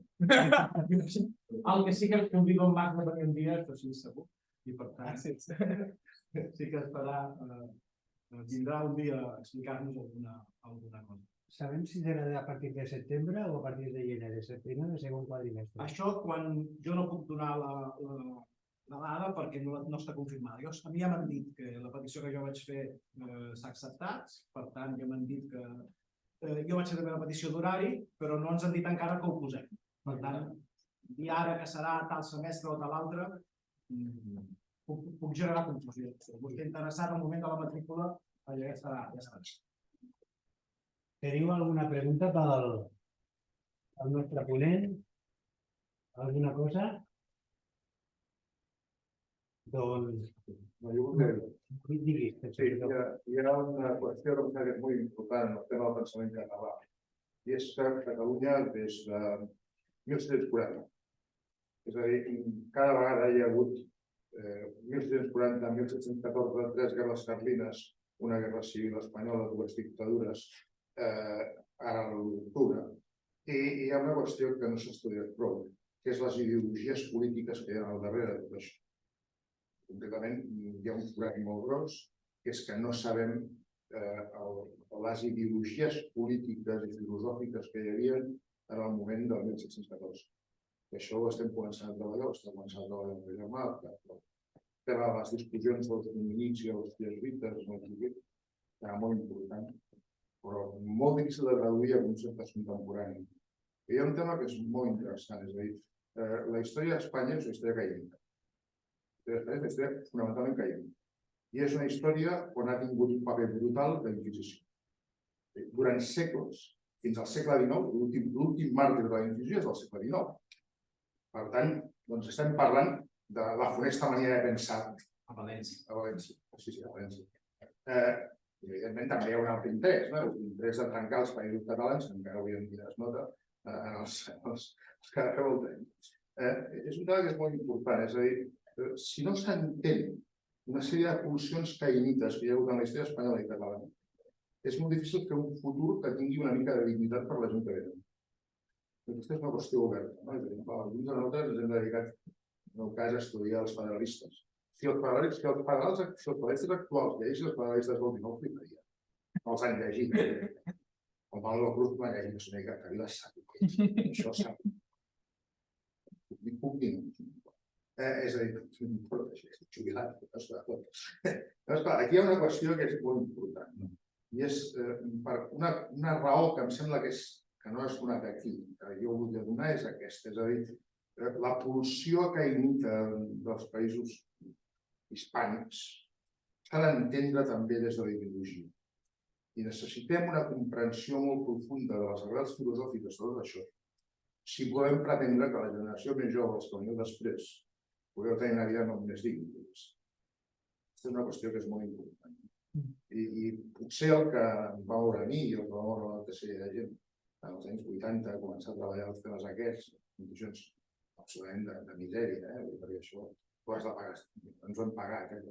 És precisament això, és a dir, intentar entendre per què aquest país, 1640, 1714, 3 guerres carlines, una guerra civil, 2 dictadures, 1 d'octubre, ens anem repetint una sèrie d'històries. Fins que no arribem a entendre'ns els mateixos, no podem trencar aquesta maledicció històrica. És una qüestió bastant fonamental a l'hora de justificar per què s'ha d'entendre la filosofia catalana. No us vull dir això.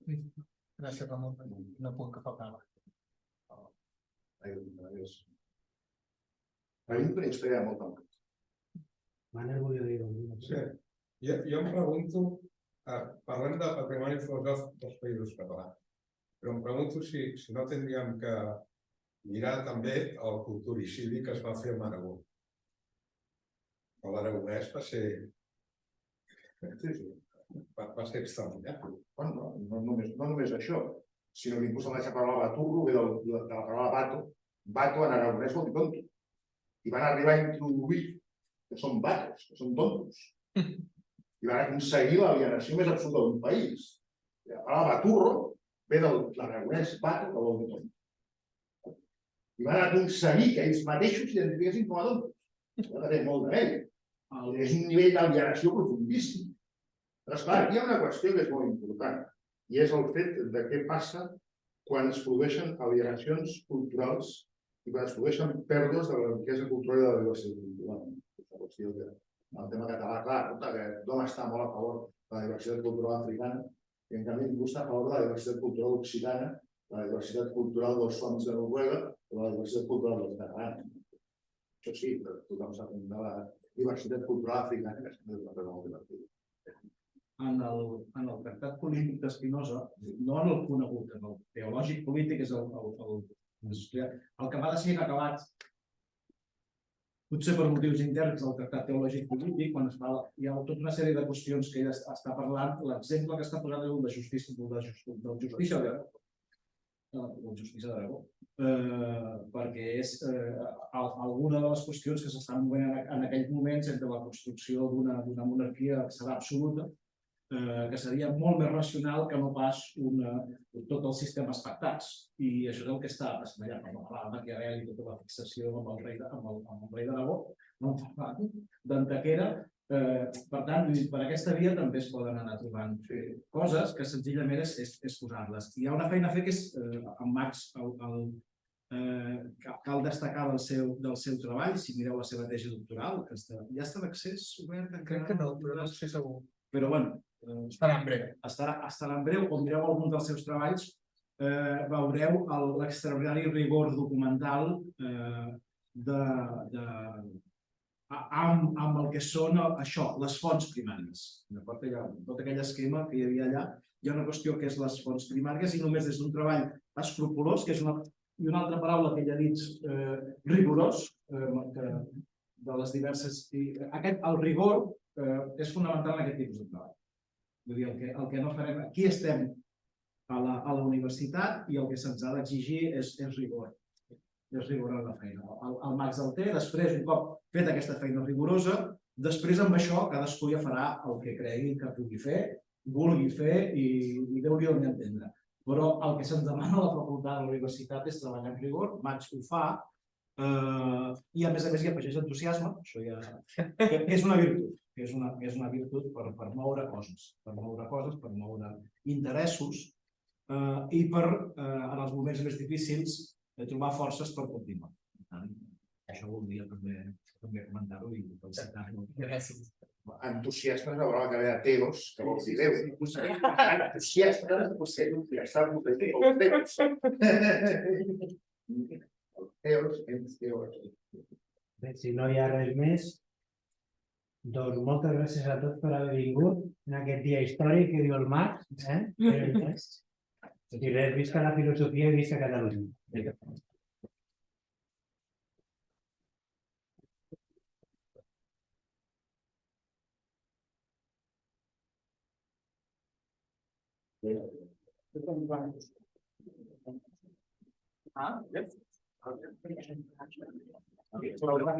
Aquesta ho vaig passar que...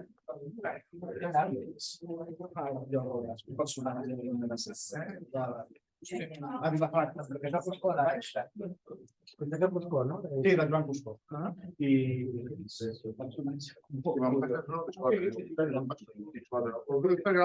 L'altre dia el vaig deixar a Girona, aquest. Però resulta que li passa aquest de la pedagogia cooperativa. No, a Girona, el que es dedica a aquestes qüestions que el pot per estar... No, sí, però jo vaig pensar que aquest és Acabes aquest any? Ens veiem, eh? Sí, no vol.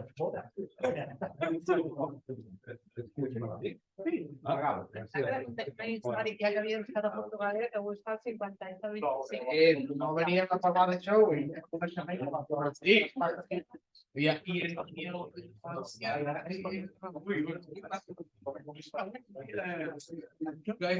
no creiem en astrologia, perquè Sí, no és el pànic.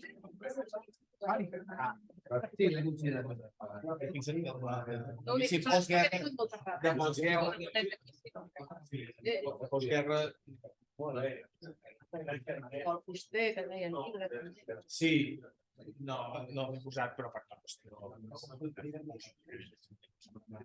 Una història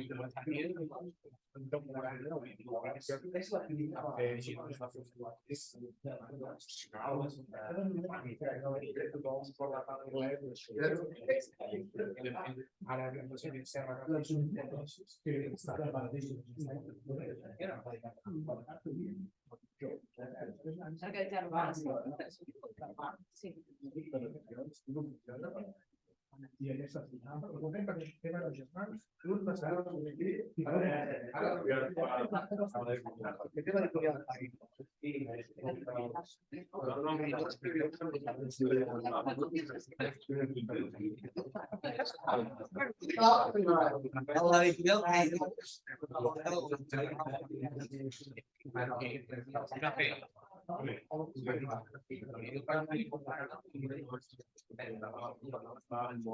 S'ha dedicat només el mateix, però no es pot dir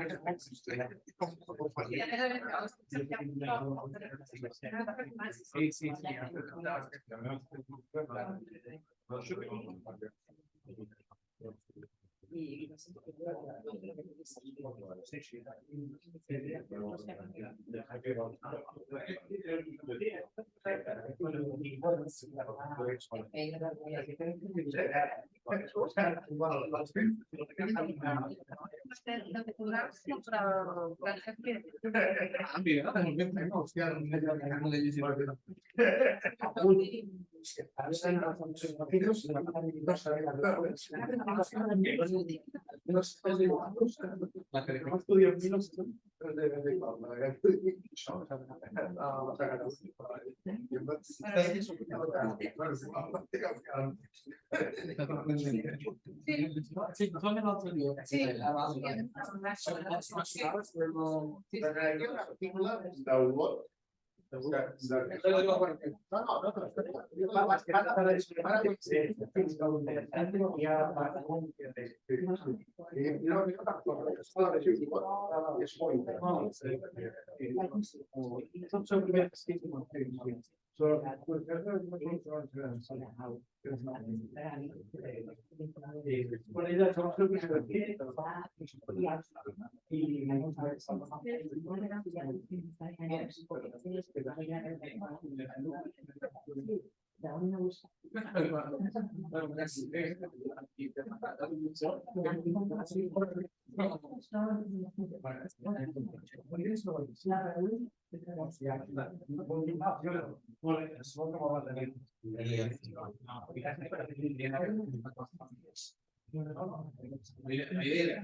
Misens, i ara que s'ha fet una mena de correu intern que ens han dit per publicitar, es publicitaran només tots els actes de vida.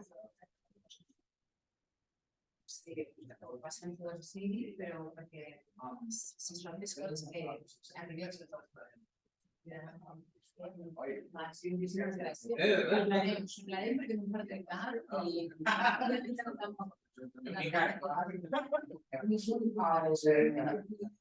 Hi ha un llibre que s'ha de reivindicació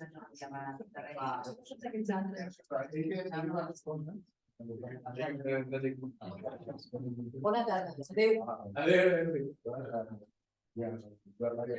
D'acord amb la tesi aquesta. Aquesta és tan importància de les xarxes socials i sense xarxes aquesta no s'ha pogut donar.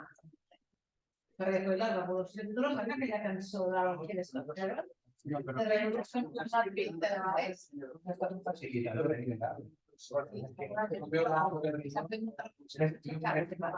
Ara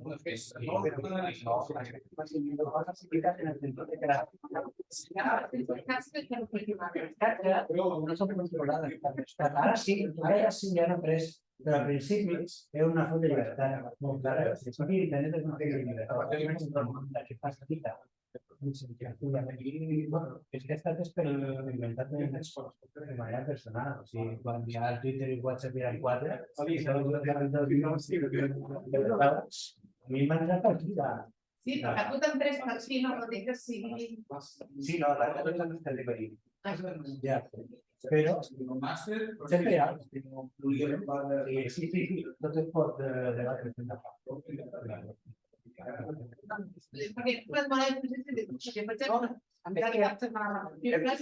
i no està parlant. Sí, en esta situación lo que tenemos problemas. Me dejan la mitad de hielo. Cada vez que me dejan la mitad de hielo, porque sería claro. Y tenía que cerrarte. Tenía pendent moltes de pendent. Però vull dir, hi ha una cosa que vull dir. Si ja no terrastre, per tant, no sé si no sé com deixar positiu. Com la condició social de l'Europas. Sí, al principi havia només que comunicar per la publicitat, és incorporar a les primeres figures. M'agrada molt el post. Molt bé.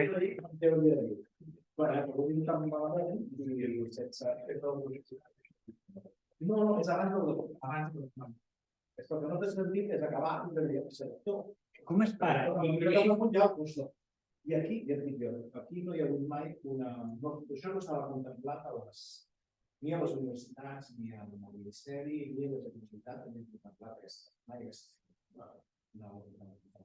Ara en comença a haver la fundació internacional,